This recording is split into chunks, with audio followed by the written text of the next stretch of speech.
See, Chen is a regressor who returned from a future where the entire world was conquered by demons. He was the last survivor, fighting for years until he finally defeated the Demon King by self-destructing alongside him. Then, after a blinding light, he wakes up back in the past inside his dorm room. He feels confused and wonders if he has somehow reached the afterlife. But when he looks outside the window and sees people standing there, he slowly starts to realize what happened.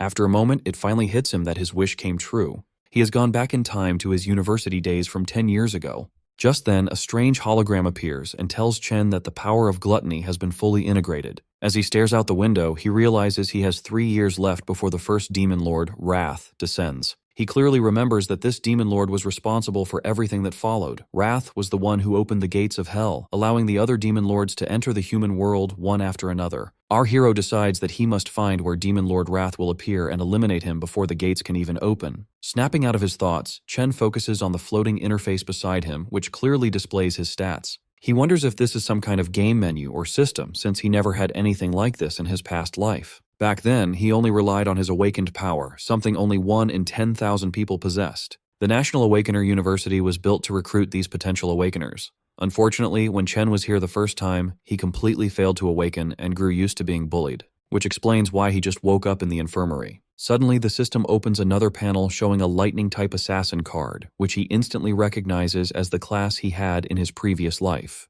He gets startled and wonders if he awakened earlier this time. He quickly decides to test it out, but before he can switch classes, his roommate and friend Ma Long shows up. Long is an E-rank flower chanter. The poor guy has bandages on his cheek and came to check if Chen is okay. Luckily, Long cannot see the floating panels, making Chen realize that only he can see them. His friend examines him closely, noticing that all of Chen's injuries have already disappeared.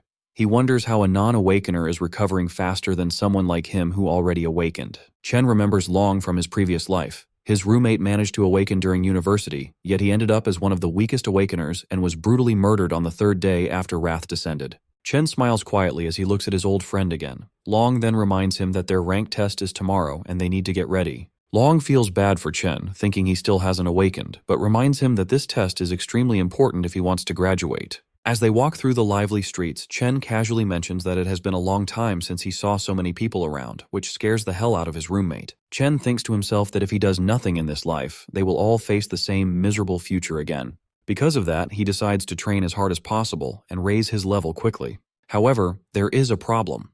At this point in time, the only way for an awakener to gain experience and level up is by defeating monsters inside demon lairs. These lairs are completely controlled by major guilds, meaning weak people or outsiders like him have almost no chance to level up. He opens his status window and studies his stats, wondering where he stands compared to other awakeners and the monsters themselves. The government classifies awakeners into ranks, starting from E and going all the way up to S class. Chen knows that most students in the university are stuck at E rank, with only a few barely reaching D rank. He glances at his friend and quietly chuckles in his head, feeling confident that he at least ranks higher than him. Just then, a ball suddenly flies in and smacks straight into the poor nerd, knocking his glasses off and shattering them. It turns out they ran into the bully Gong Chung and his lackeys again, the same guys who beat them up just the day before. Chung smirks and asks him why he didn't bring crates of drinks when he already knew they were playing here. Long quickly apologizes and is about to buy the drinks with his own money, but Chen steps in and stops him, saying that the one who should be apologizing is actually Cheng. Seeing the bully again pulls Chen right back into his painful memories. Back then, they tried to drown him in a sink. Instead of feeling guilty, they claimed they were just forcing him to awaken. That day, they only stopped when Chen finally passed out. Long rushed to check on him, but the moment Chung heard Chen speak, he came right back to hurt him even more. Snapping out of his memories, Chen makes up his mind to teach these bullies a proper lesson. Hearing Chen speak up, Chung and his lackeys step forward, clearly ready to shut him up for good. Chen looks straight at Cheng, knowing the guy only picks on the weak because his older brother is the student council president. As the bully steps closer, a crowd of students gathers around. They already feel sorry for Chen, expecting him to get beaten up again. When Chung reaches him, he asks what Chen just said. Without backing down, Chen calmly repeats that they need to stop bothering him from now on. Furious, Chung loses his temper and throws a punch straight at him. But this time, Chen simply raises his fist and blocks the attack with ease, even pushing the bully back. Everyone watching is shocked. As far as they know, Chen has not even awakened, yet he just stopped a strong attack like it was nothing.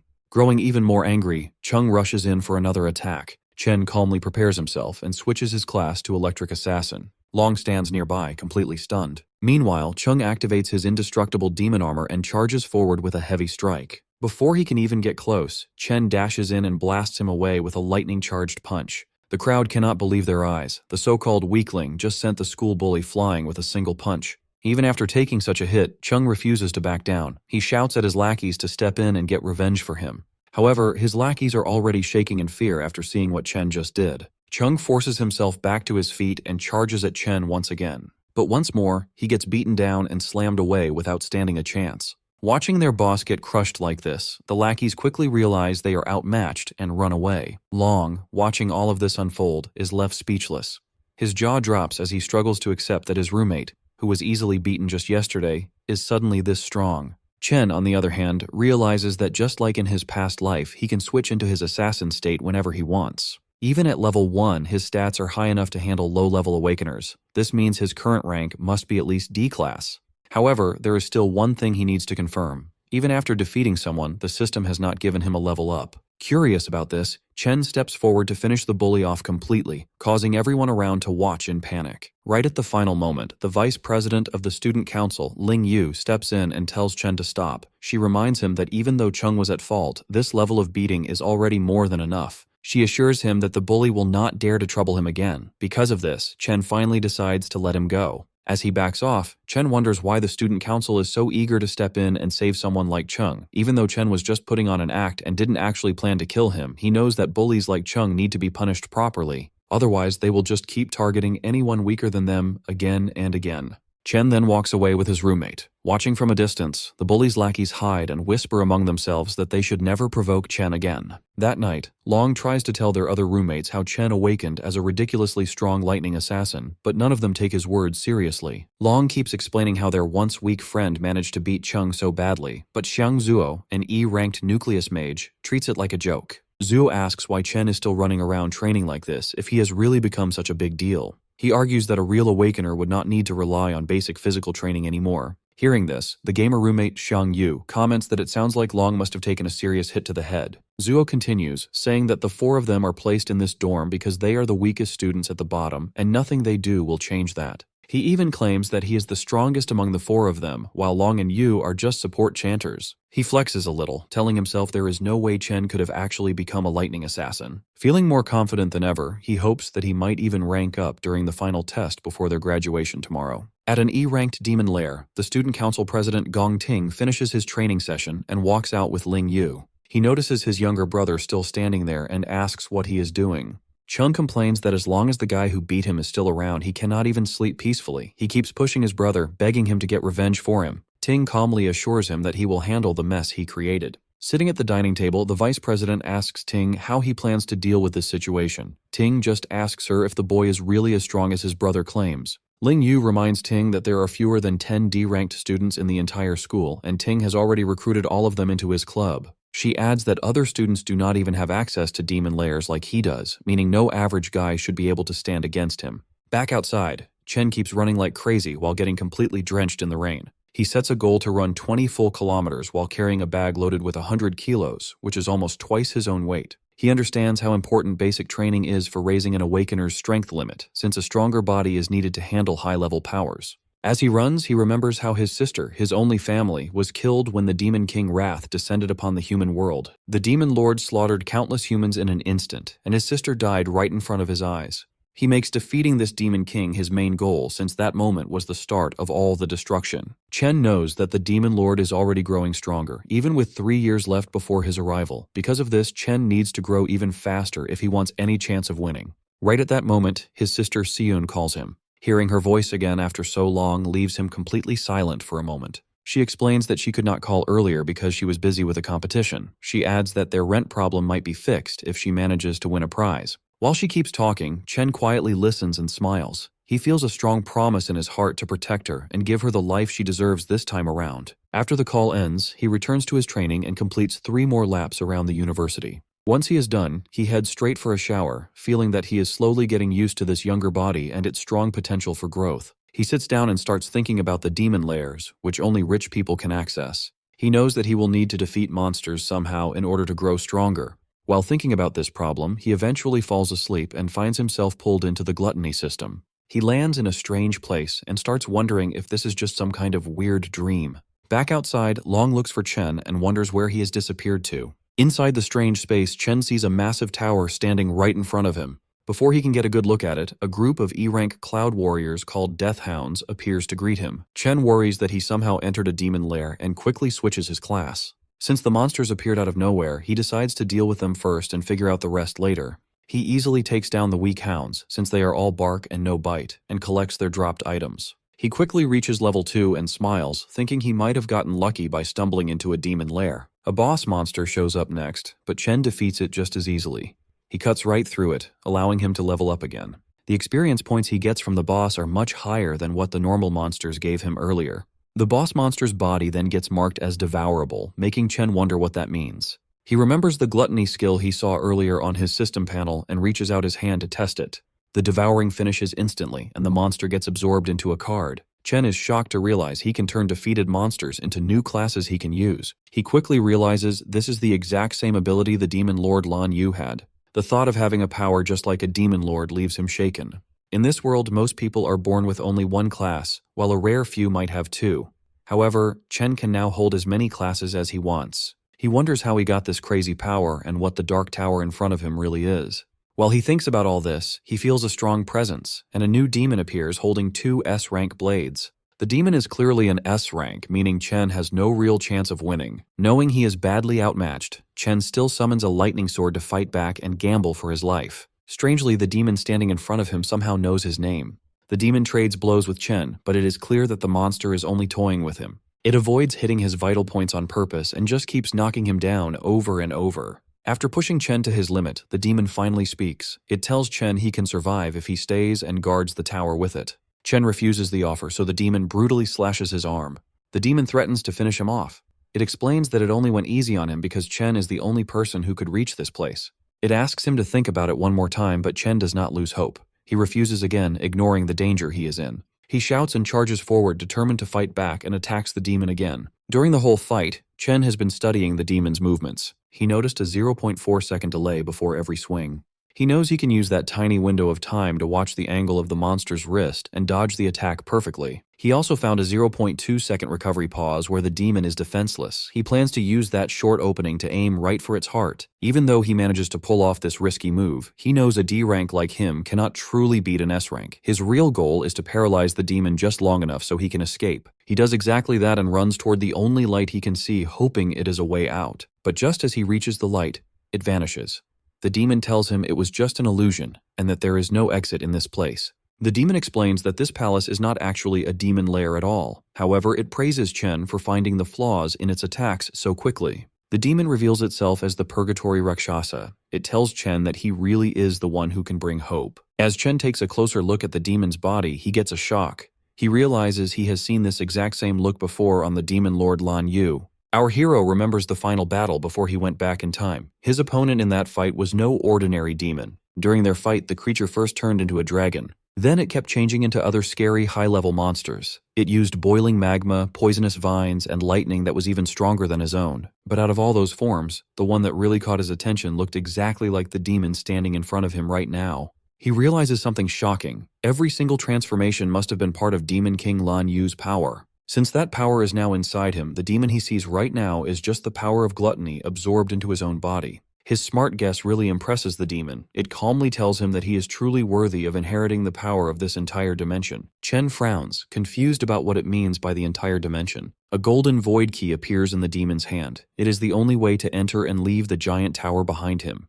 The demon explains that Demon King Lan Yu ate countless powerful monsters. Its sacred duty was to guard the tower that traps the strongest ones among them. Now, it decides to give that key to him. Rakshasa wants him to eat those demons, grow stronger, and take over its mission. Confused, Chen asks why a demon would ever help a human. The creature replies that even in the demon world, there are good guys and bad guys. One evil monster killed its whole clan just for fun. Since that day, it has waited for a chance to get revenge on that monster. Now, it believes it has found the right person to grant that wish. It tells our boy that someone was right about him being their best hope for revenge. Chen immediately asks who that person is. The demon just replies that all the answers are waiting inside the tower, speaking in a mysterious tone like an old sage. With its final words, it offers all of its remaining energy to him. In return, the demon tells him that he must become the strongest human on the planet. It will not be easy to eat every single wild beast hiding inside the tower. Each of those smart creatures will be a huge challenge to beat. The demon gives its final warning, saying that only someone with a strong hunger to grow stronger deserves Purgatory Rakshasa's power. That is the drive he needs to kill every demon king in existence. After saying that, the demon's body turns into a burning ball of energy for Chen to absorb. Chen immediately levels up 8 times and gets 2 of Rakshasa's swords. Without hesitation, he accepts the mission, promising to carry out the fallen warrior's final wish. Along with the stat boosts, he unlocks the ability to control gravity and absorb power from dead humans and demons. The next morning, he slowly opens his eyes, waking up inside his dorm like any normal day. He jumps up when a loud voice echoes through the room. His roommates are already getting ready and tell him to hurry up if he wants to get to school on time. When he notices his body is completely fine, he wonders if everything he experienced was just a weird dream. But his updated stats prove that is not the case. Everything he saw was real. After jumping from level 2 to level 10 overnight, he wonders what rank he is now. His roommate begins making fun of him. He mentions how someone was shamelessly praising him the other night, talking about how cool and crazy strong he supposedly became. Ma Long quietly peeks from across the room, pretending he had nothing to do with it. Either way, his roommate challenges him to prove it during the ranking test. That test will decide who is strong enough to keep the title of Dorm King. On the way to school, the self-proclaimed Dorm King proudly tells his friends that every rank is divided into 3 different levels. So even though they are all E ranks, he is at least a proud mid-E rank, placing him above the bottom-tier losers. He walks around acting superior because the gap between each level is supposedly huge. Fired up and way too confident, the guy claims he feels so strong that he must have moved up a level since their last test. Really annoyed, Ma Long tells our boy to stop playing around and go all out to at least get a D rank today. That way, the Dorm King might finally shut up. The boys arrive at school, where everyone is nervously gathered for the ranking ceremony. The bullies walk in like they own the campus, insulting anyone who dares to look at them. Even the Dorm King's confident smile completely disappears the second he sees them. But the bullies also lose their nerve. They immediately start bowing respectfully to Big Brother Chen without hesitation.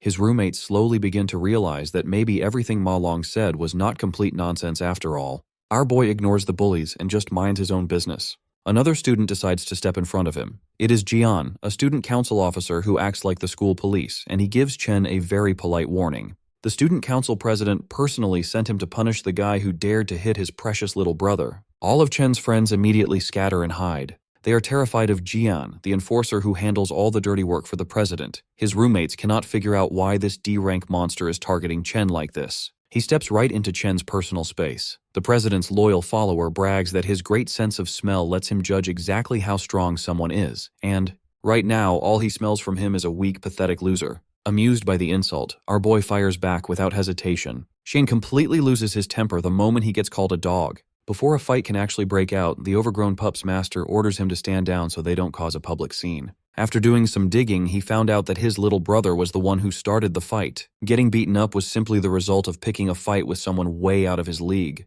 With that said, the president shoots him a glare sharper than daggers. But our hero isn't intimidated in the slightest. Just then, a professor announces that the rank assessment ceremony is officially starting. He asks all the students to step forward when their names are called. Hearing that, the president tells his lapdog they are leaving. He assumes this was a one-time incident and that Chen won't cause any more problems after being warned. Watching from high above, a man curiously asks the vice president why she is watching the ranking ceremony today. He wonders if a certain rookie has caught her eye. The lady smiles faintly, saying that this year will be quite interesting. Soon, Xiangzhou's name is announced. The Dorm King feels slightly nervous as he steps through the door. The atmosphere completely changes on the other side. The assessment is done one by one inside a special demon lair. In there, a demon heart connected to wires measures an awakener's rank and potential by absorbing their energy. When the awakener releases their full power, the signal transfers back to Earth, revealing their assessment results. The Dorm King's rank turns out to be exactly the same as last time. However, the professor looks confused when his potential score takes longer than expected to show up.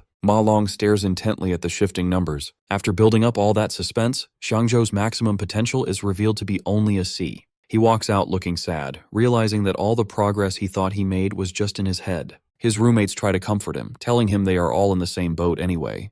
They are all stuck at E rank, with the potential to reach C rank at best. A few moments later, the president's lapdog walks out proudly. He is still a lower D rank, but he has the potential to reach A rank. Chen's roommates begin to lose hope, since they have already seen nearly 10 students reach D rank. Even the professors are shocked that so many students have reached D rank. It is rare for students without real combat experience to break past E rank. Filled with excitement, they call up the next student.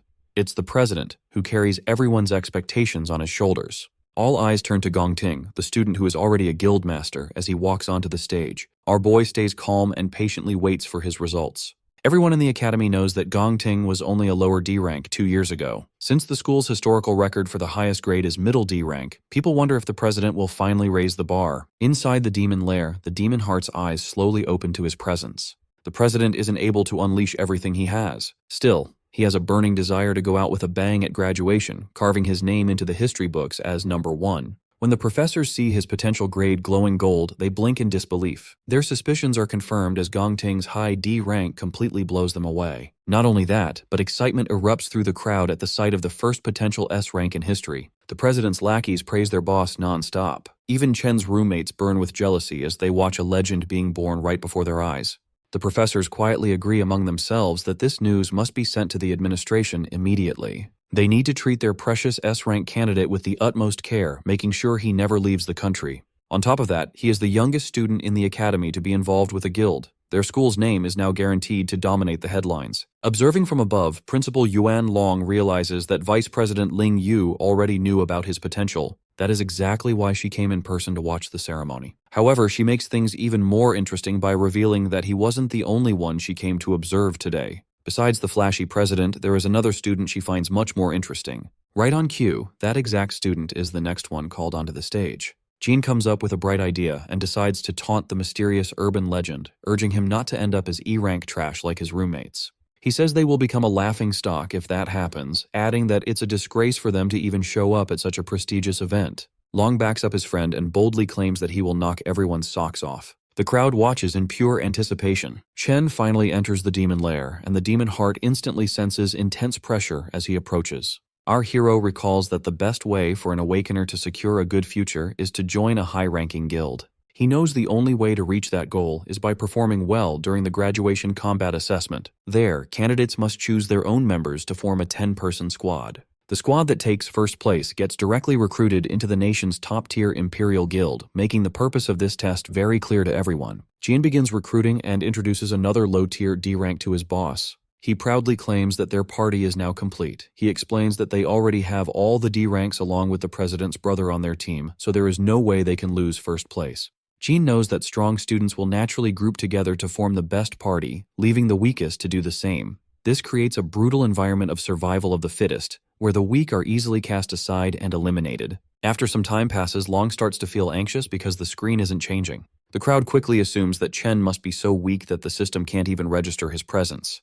Jian then tells Ting that the remaining students are nothing but trash, so they should just leave instead of wasting their time. However, right as they get ready to leave, the screen suddenly flickers and displays a high D rank label, sending the entire crowd into chaos. Shock spreads across everyone's faces. The president and the student council also react in disbelief at this unexpected result. Soon, the system detects a strange change in the results. It turns out Chen is using the system to see how his level 10 base stats in his normal physical form translate during the evaluation. After seeing a D rank, he switches his class to the Infernal Death King, which is his weakest devoured class so far. His rank instantly shifts from high D to mid C, completely blowing the crowd away. The council struggles to believe that the machine is still working properly. Even the scientists question the situation, wondering why the results keep changing. They soon start to suspect that the machine might be broken beyond repair. At that exact moment, the demon heart becomes unstable, and the results change strangely once again. Chen notices this and decides to switch to a stronger class, transforming into the Purgatory Rakshasa.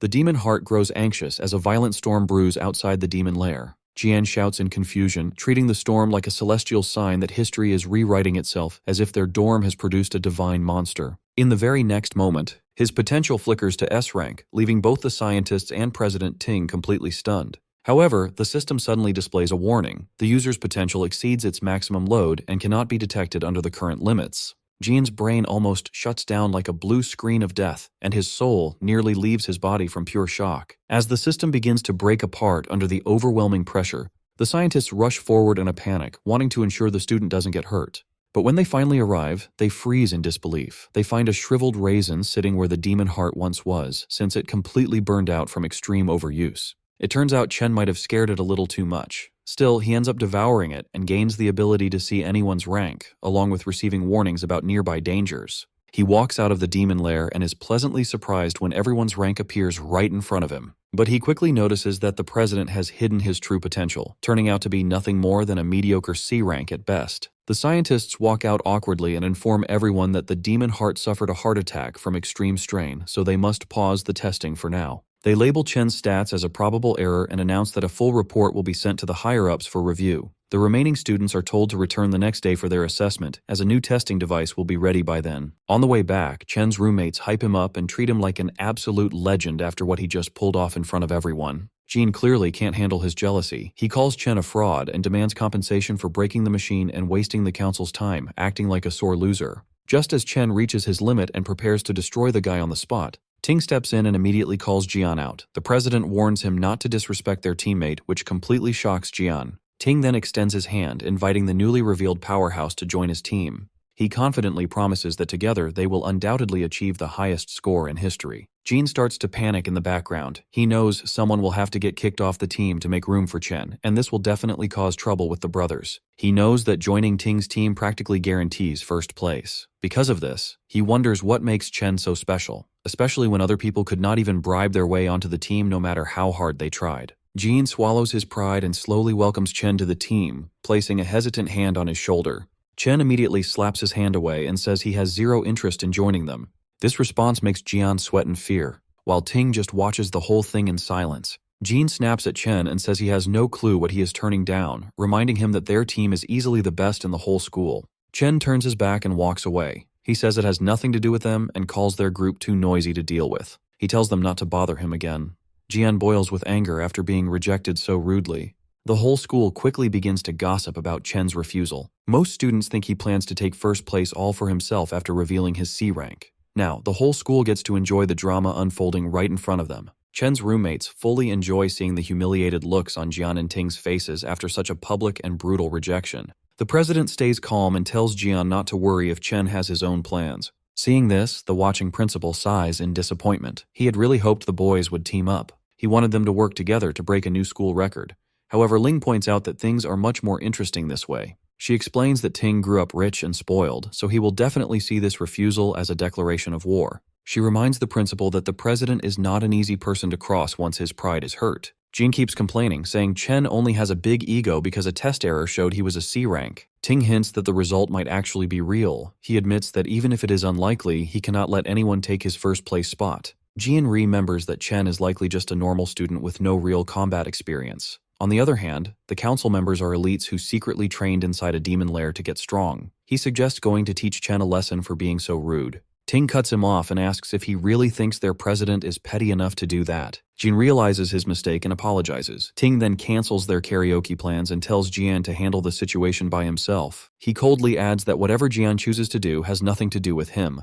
Chen understands the hidden message right away. Soon after, a spy walks up to Jian. He reports that Chen already left the school to go home for a while. He mentions that Chen left without even stopping to eat, making things very convenient for them. Jin sees this as perfect luck. He gets excited to crush Chen outside the school where no one can step in to help. As Chen crosses the street, he remembers a disaster from his past life. A top guild had tried to clear a demon lair in the St. He country area. Inside that lair, they met a new monster called Wrath. The monster wiped out the entire top team without them even putting up a fight. The monster then escaped into the human world and caused massive damage everywhere. Even though his memory of it is blurry, Chen is determined to find that same demon lair in this life. To start his plan, Chen needs a lot of money. He heads straight to the Mithril Monster Exchange Center. He remembers that this exchange center will become the biggest trading hub in the whole country in the future. In this world, an Awakener's strength is based on the quality of their weapons and gear. The exchange center is the best place to buy and sell these items. However, Chen just sees this place as a quick way to earn some money before tackling his bigger goals. He walks in and shows a few monster fangs to the broker. The broker looks at them closely with clear suspicion. The broker asks how a mere student got these items. Chen calmly says they dropped from a monster he beat earlier. The broker is surprised and claims he has never seen fangs like these before. His assistant steps in and explains that the fangs come from an E-class monster called a Sang-Sin beast. She mentions that these fangs can be used to make an E-grade weapon or ground into powder for other uses. The rude broker cuts her off and drops the fang back on the table. He claims that an E-grade item is pretty much worthless anyway. He brags that their shop is for VIPs only. They only deal with high-status Awakeners and D-grade items or better. He uses this as an excuse for not knowing what the E-grade item was. In his mind, he complains about not getting any rich customers lately. He sees no point in helping a low-tier student since it will not help him get a promotion. He calls Chen a bother and dumps the work on his assistant, Lee, before walking away. Lee politely hands Chen an envelope of cash. She then asks if he needs help with anything else. Chen checks the envelope to find 18 grand. He decides this is enough to pay his rent for now, without any stress. He then takes out the glowing greatsword he got from the Purgatory Rakshasa. This immediately grabs Lee's full attention. Even though she has never seen anything like it, she guesses it must be at least a B grade or maybe even an A grade item. The broker walks back over and laughs at her guess. He says A grade items cost around 1 million. Having worked there for years, he claims he has never even seen an A grade item in person. Just then, the shop owner walks in. He calmly says that the weapon is neither A grade nor B grade. The broker praises his boss's smart judgment. He smugly agrees that a mere student could never own something so valuable. However, the owner explains that the weapon comes from the Purgatory lands. He reveals that it is actually an S-grade item. Both the broker and the assistant freeze in total shock after hearing this. The owner immediately shakes Chen's hand and warmly welcomes him as an honored VIP guest. He invites Chen into the VIP room and tells him to ask for whatever he needs. Chen feels very satisfied. The owner, Qingji, finally showed up just as he planned. Once they settle into the VIP room, the guild boss asks Chen how much he wants to sell the weapon for. Chen immediately answers with 1 million, which surprises the green-haired boss. The boss tells him it could easily sell for tens of millions, since it is extremely valuable. However, Chen explains that he just wants to use the greatsword as collateral for a $1 million loan for a month. This leaves the man even more surprised. He realizes Chen is very smart and wonders who exactly he is. Chen continues, saying he will pay back the main amount in 30 days and the interest the month after. Before answering, the guild boss tells the girl to step outside so they can discuss business privately. Once she leaves, the man mentions that he knows Chen goes to the National Awakener University, where the seniors are about to graduate. He adds that he knows the graduation test is in 30 days and the prize money is exactly 1 million. The boss then asks Chen directly if he is completely sure he will get first place in that test. The guild boss figures out that Chen desperately needs money and wouldn't be doing this unless it was his last option. In the end, he offers to lend Chen 1.5 million right away with absolutely no interest. Reaching his hand out, he smiles and says this will be the start of a beautiful friendship. Chen is left speechless by the generous offer. The man reassures him that he won't let a single word leak out from this room. He simply asks that in return, Chen comes to his guild whenever he wants to trade anything else. Chen thinks to himself that this man figured everything out so easily, yet didn't try to scam him. He now understands why the guild boss becomes such a big shot in the future. Chen shakes his hand, realizing that he needs strong allies if he ever wants to defeat the Demon Lord.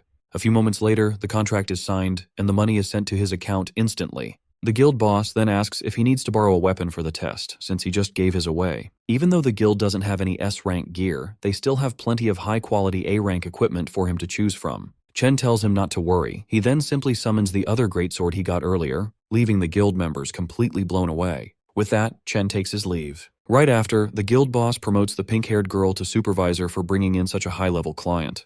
Before fully leaving, Chen realizes he forgot to buy something and turns back toward the counter. A few hours later, Chen is waiting at a bus stop. He remembers how, in his past life, he struggled a lot to reach the top, and people treated him like trash. He worked endless shifts just to make ends meet, and he and his sister had to live like they were almost homeless to survive each month. His sister, Yuan, managed to get into her dream university back then, but she gave it up, claiming the campus was too far from her brother. But in reality, she was just afraid of putting a heavier financial burden on him. Back in the present, he wonders why she hasn't shown up yet and starts looking around. Just then, a voice calls out, calling him stupid for searching near the entrance instead of the exit. It's Yuan. Pulling along her huge suitcase, she tells him they are broke again because the rent drained all their money. However, Chen just stands there in complete shock, since it has been 7 years since he last saw her. She tells him to help her with her bags. Getting no response, she waves her hand in front of his face, trying to snap him out of it. At that moment, Chen suddenly rushes forward and hugs her tightly, catching her by surprise. After a few awkward moments, she pokes his sides to break free from his grip, scolding him for nearly suffocating her. She tells him he has been acting pretty weird lately and wonders if his crush finally rejected him, but he just brushes it off. The two start walking together while she continues to talk about her exams. Even so, Chen is more than happy to listen to everything, promising himself that he will never let anything bad happen to her in this life. Elsewhere in a dark alleyway, a few thugs are waiting around. After confirming that Chen will pass through the area, their leader Jian tells his men to stay low until their target shows up so they can ambush him together. With a crazy smile on his face, he tells himself that he will definitely punish Chen for what he did. One of the thugs asks if they will get in trouble if the situation escalates. The Cloud Assassin replies that he initially just wanted to teach the guy a lesson, but his recent encounter really made him mad. Recalling how Chen humiliated him, he tells his goons to leave some of the fun for him, swearing to teach our hero a lesson he won't forget.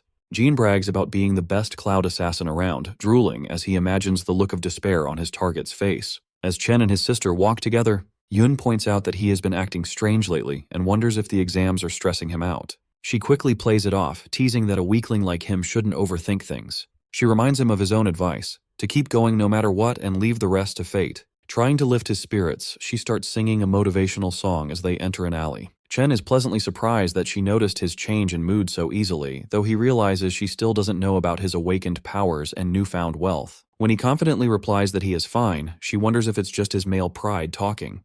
Yun shakes her head, thinking to herself that her brother is finally becoming a man. Trailing behind them, one of the thugs tells Jian that their target is with a girl. This makes Jian extremely excited, knowing the alley has no cameras and they won't get caught. However, Chen instantly senses their evil intentions and realizes it's the same scumbags from the student council. Taking out some wireless earbuds, he places them in his sister's ears. He tells her to listen to a song he recently started enjoying.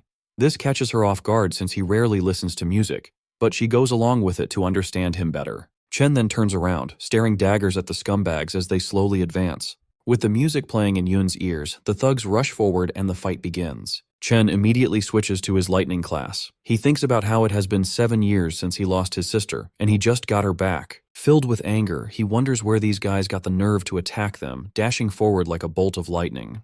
He kicks the first thug so hard that he goes flying, causing the others to break a sweat. Chen charges his fist and punches 3 of them in a row, finishing off the 4th with a brutal knee strike. One brave goon tries to attack, but Chen simply grabs his hand. Without any effort, he breaks it like a piece of dry spaghetti.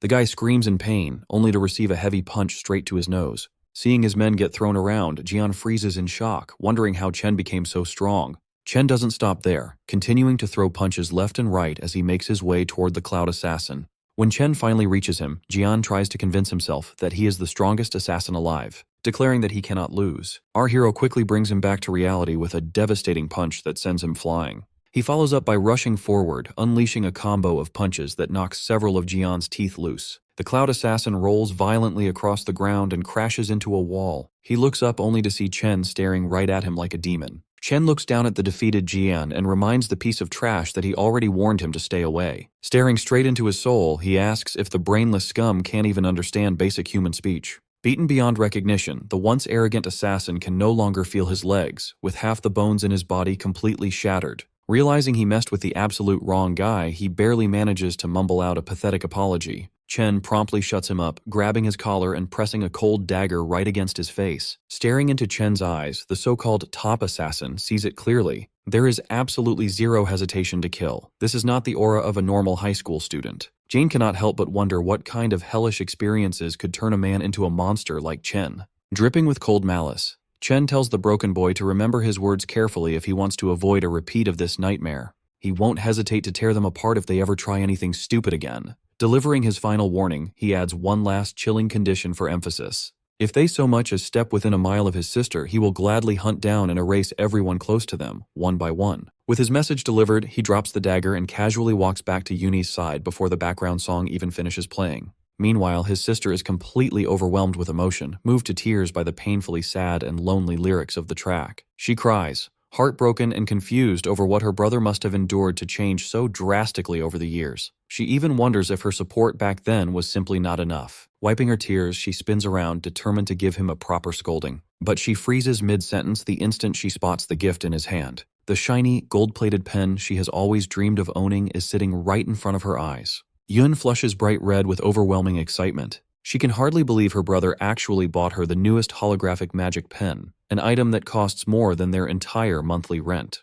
Her adorable reaction immediately warms Chen's heart. Her expression makes it obvious she doesn't want to return it, even if doing so would be the responsible choice while they are so far behind on rent. Clenching his fist behind his back, Chen silently swears to protect his sister's smile in this life and ensure she makes it into her dream school. Back at home, Yuni happily spends hours tracing glowing holographic drawings in the air. Watching her, her big brother quietly enjoys a bowl of her homemade ramen, genuinely glad that she loves the gift. Even so, the reality of their situation kicks in, and she worries about him spending so much money on her when next month's rent isn't even covered. In response, Chen flashes a proud smile and reveals that their rent for the entire year has already been paid in full. He casually brags that his little business venture with a friend has been highly profitable lately, but Yoon is sharp and immediately shoots him a suspicious glare. She is clearly not buying this incredibly convenient business story. That being said, she chooses not to push the subject further. Honestly, she can't even remember the last time her big brother laughed so openly and freely.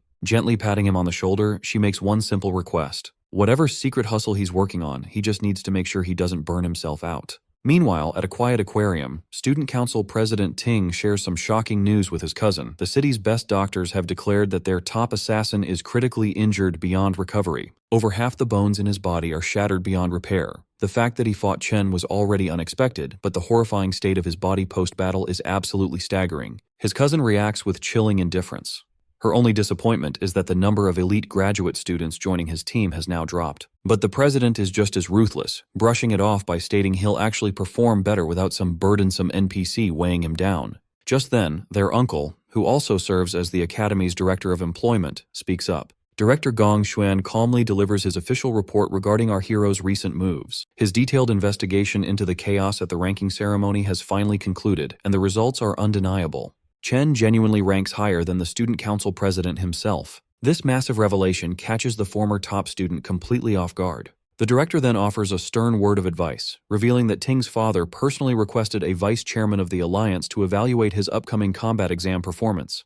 Because of this, Ting must ensure he shines brighter than anyone else. But just in case he fails to secure the spotlight, the director proposes a backup plan. The green-haired girl, his uncle's favorite niece, will join his team to guarantee they secure first place overall. However, the arrogant council president flatly rejects the offer without a second thought. He haughtily claims that he didn't even use a fraction of his true strength during the initial assessment. Supremely confident in his overwhelming superiority, President Ting assures them he will dominate the entire academy on his own. Back at the academy dorms, our boy Chen washes off after finishing a grueling daily 100-mile run with a heavily weighted backpack. He is completely locked in on one single goal, winning the $1 million prize in the upcoming graduation exam. This prize is his only real shot at fulfilling his deal with the Mithril Guild's Qingji and establishing a lucrative, mutually beneficial trade relationship. With only a few weeks left until the big exam, he lies down in bed, not to rest, but to continue his relentless grind even in his sleep. Transporting his consciousness into his demonic lair, he finds Demon King Lun Yu's enormous void tower looming before him.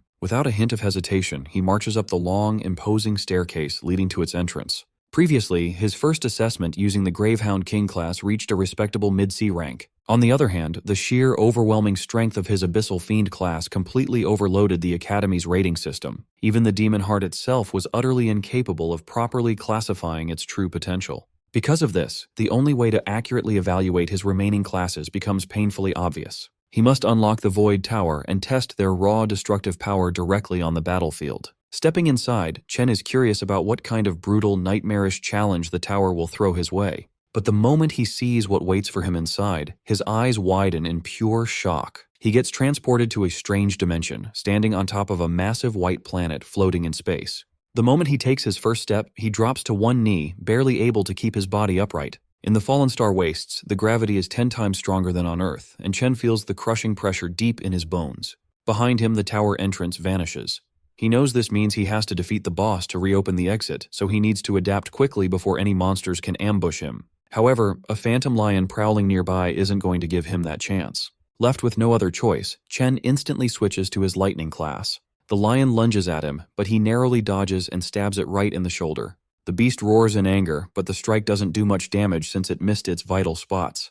He quickly realizes that his attacks are just as slow and sloppy as his current ability to move. The phantom lion easily pins him to the ground and goes in to take a bite out of him. This shows just how well these monsters have adapted to the extreme gravity. He lets the lion bite his arm for a moment before quickly switching to his Abyssal Fiend class. The change instantly gives him a different kind of stat boost. Trading away some speed, he gains a massive amount of strength and stamina, which is exactly what he needs for close combat. His class change slams the aggressive beast down, immediately flipping the fight in his favor. Rakshasa's gravity manipulation proves to be extremely useful. On a planet with 10 times normal gravity, a 3-time multiplier hits with brutal force. The lion roars furiously, but Chen shows no mercy, crushing it right into the ground. Afterward, he sprawls out on the floor to catch his breath. Gluttony surprises him with a well-deserved level-up notification. He then learns that every class has a star rating. The number of stars shows how much his stats boost when he switches to that class. Right now, Purgatory Rakshasa has the most stars out of all his options. But even with that advantage, he still had to fight for his life against a B-rank Phantom Lion.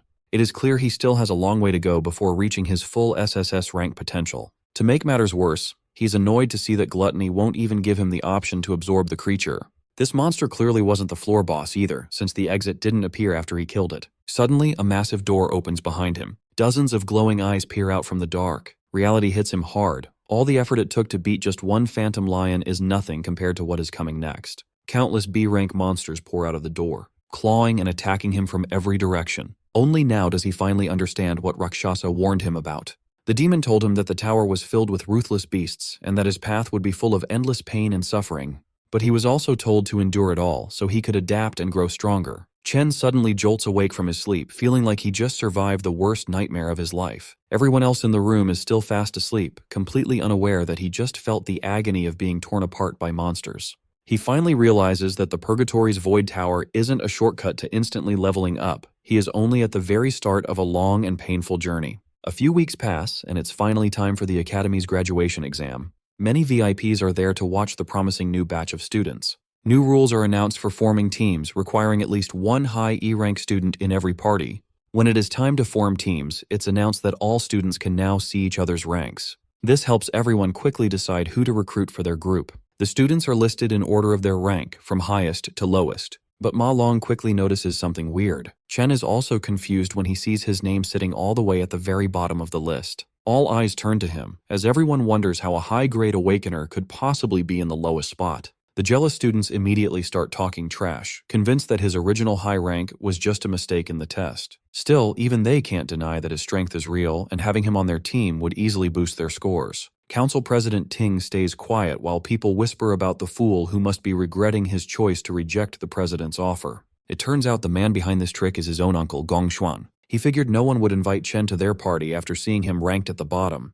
His plan was simple. If Chen can't even qualify, he won't get a chance to beat the president's team. A few hours earlier, the entire classroom practically begs President Ting to let them join his team. They try their best to flatter him, but Chung shuts them down, saying they can only add one more person. Now, all the other students have formed their own teams, leaving only the weakest dorm behind. Long says they tried asking everyone, but no one wants to join them. Since they only have 4 people right now, they cannot take part in the graduation test. He complains that it is very suspicious that Chen's score was dropped to the lowest rank, making him unfit to even take part. Since the rules require at least one high-level E rank, it feels like their group was targeted on purpose. The graduation test is the only way students can show their talent and get scouted by top guilds. In the final test, the number of participants decides how many monsters the group will face, so having more people is not an advantage. That is why no one wants anything to do with the weak students, as they would only be an extra burden.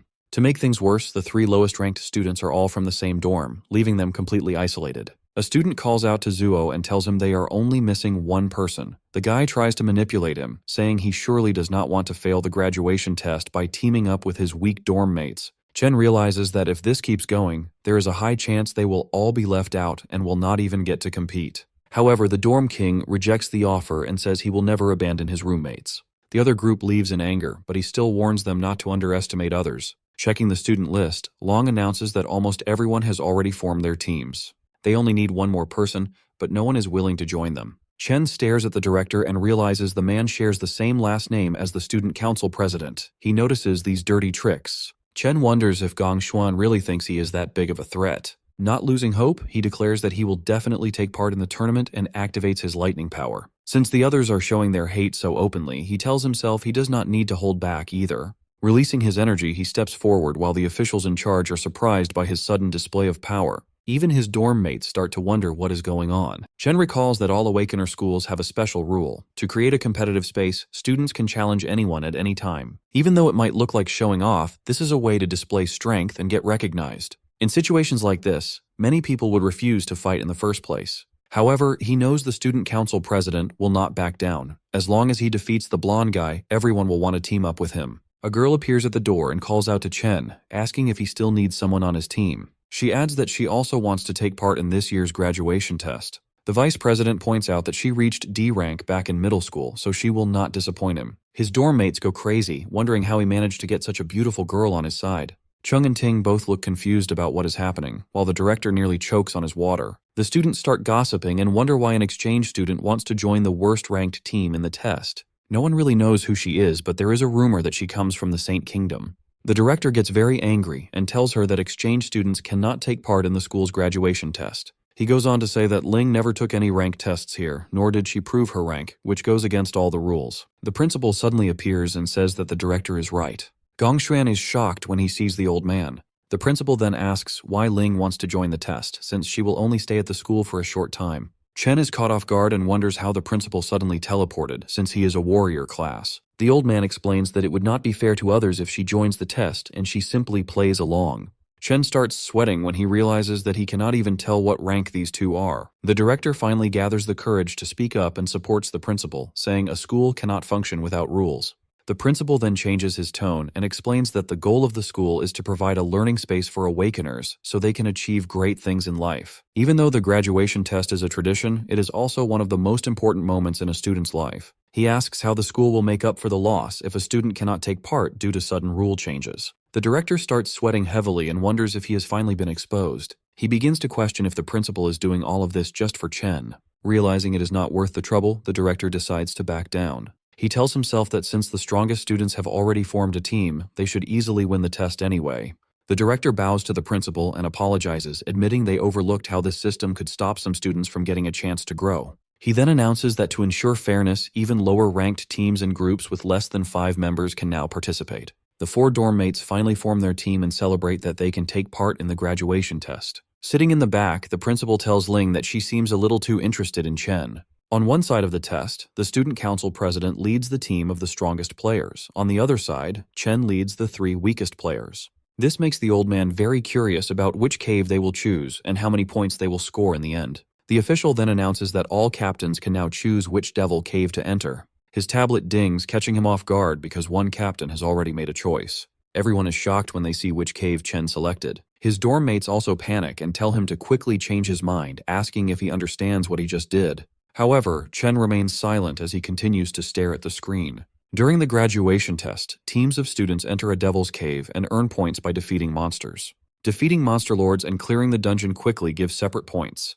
The dungeon's difficulty level then determines how much the total score is multiplied. An F-rank dungeon gives up to 75 points, while an E-rank dungeon offers a maximum of 100 points. The team with the highest score gets scouted by the Imperial Guild, and the top player receives a reward of 1 million yuan. Inside the selection room, the students discuss that the highest score in history was 90 points, achieved by the current leader of the Imperial Guild. Even clearing an E-rank dungeon requires a team to have at least 3 solid D-rank fighters. This year, Ting's team might actually surpass that record.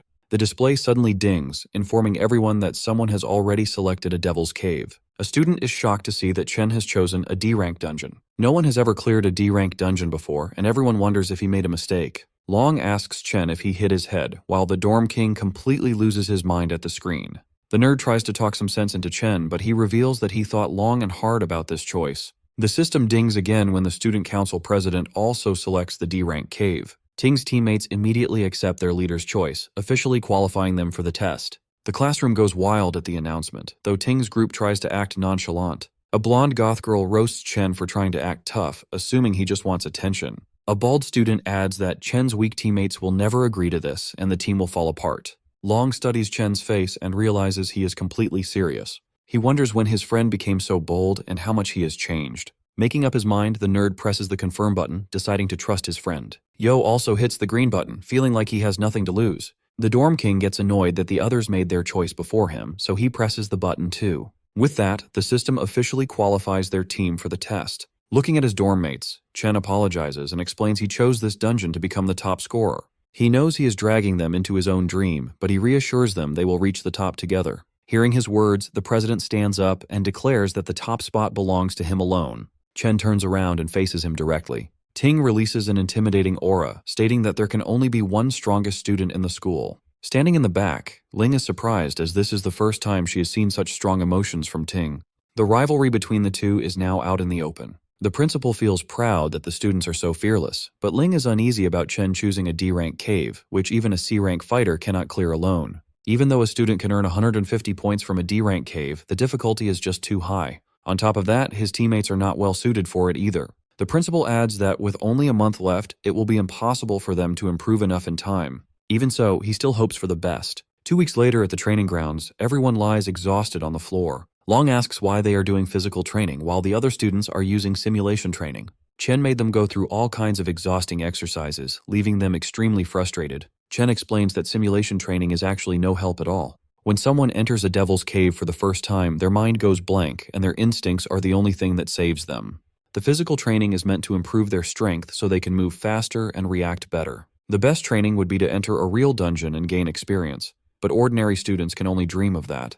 Only the elites get those opportunities. Furthermore, the elites do everything they can to make sure normal people never catch up, allowing them to stay on top. They have access to resources that regular people spend their entire lives trying to get. The Dorm King asks what ordinary people are supposed to do in that situation. Chen reveals his plan, saying that if they manage to join the Imperial Guild, they can change the entire system. The graduation test is their only real chance to surpass the elites.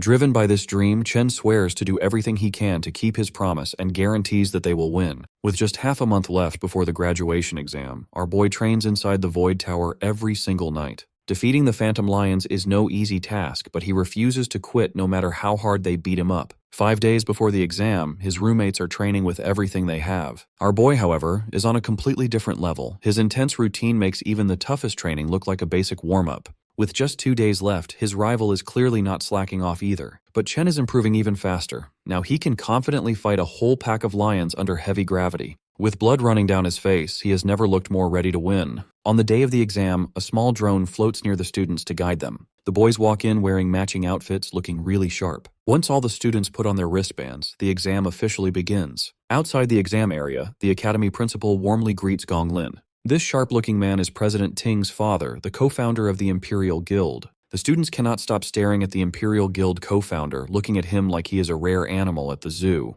Their curiosity grows even more when they see the principal and the guild co-founder welcome a fancy white limo. A red-haired man named Carl Cavendish calmly steps out of the car. The students freak out because everyone recognizes him as the vice chairman of the World Guild Alliance. Someone as important as him would normally never visit a place like this. Inside a VIP room, the director tells the special guests that 23 teams are challenging F-rank demon lairs. A few groups chose E-rank lairs, and only 2 brave teams picked D-rank lairs. The Alliance Secretary Sigrid looks very surprised that the students would make such a risky choice. Usually, even a D-rank team needs to prepare carefully before entering a D-rank lair. She asks if the Academy really thought about the students' safety. Hearing her concern, the director calmly explains that the students fully understand what they signed up for. He made it very clear that Awakeners with no real combat experience usually struggle against even F-rank monsters. But the real danger is the lair's boss, which is much stronger than the normal monsters. Many teams end up failing because they cannot defeat the boss. However, things are completely different inside E-rank lairs. Even the basic monsters there are as strong as an F-rank boss. This hard truth is something students usually learn the hard way.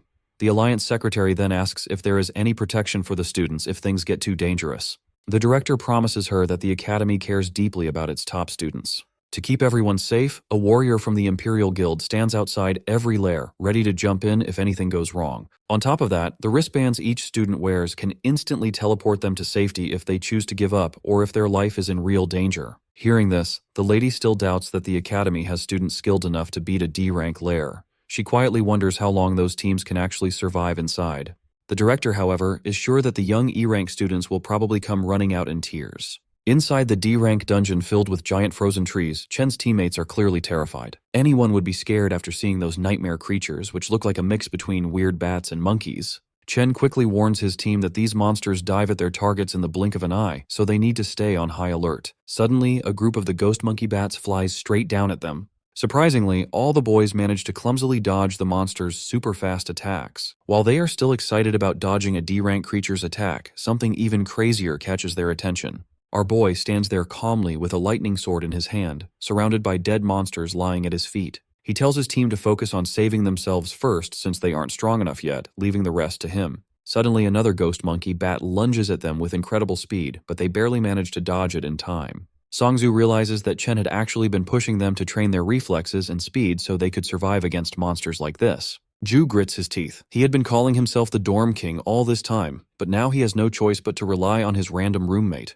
Meanwhile, Chen completely wipes out the remaining ghost monkeys.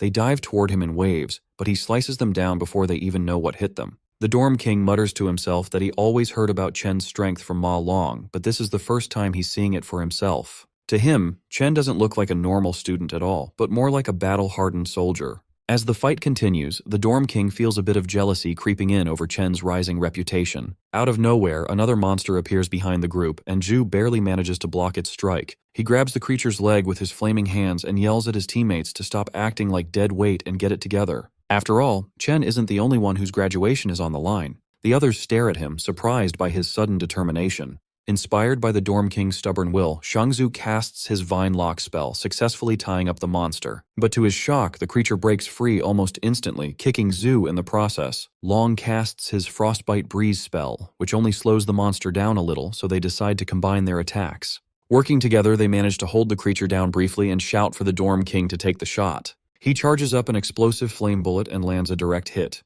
But the attack barely does any damage, only leaving behind a few burnt hairs. He fires several more flame bullets at the monster, but nothing seems to put it down. Shangzhou and Long are already pushed to their limits.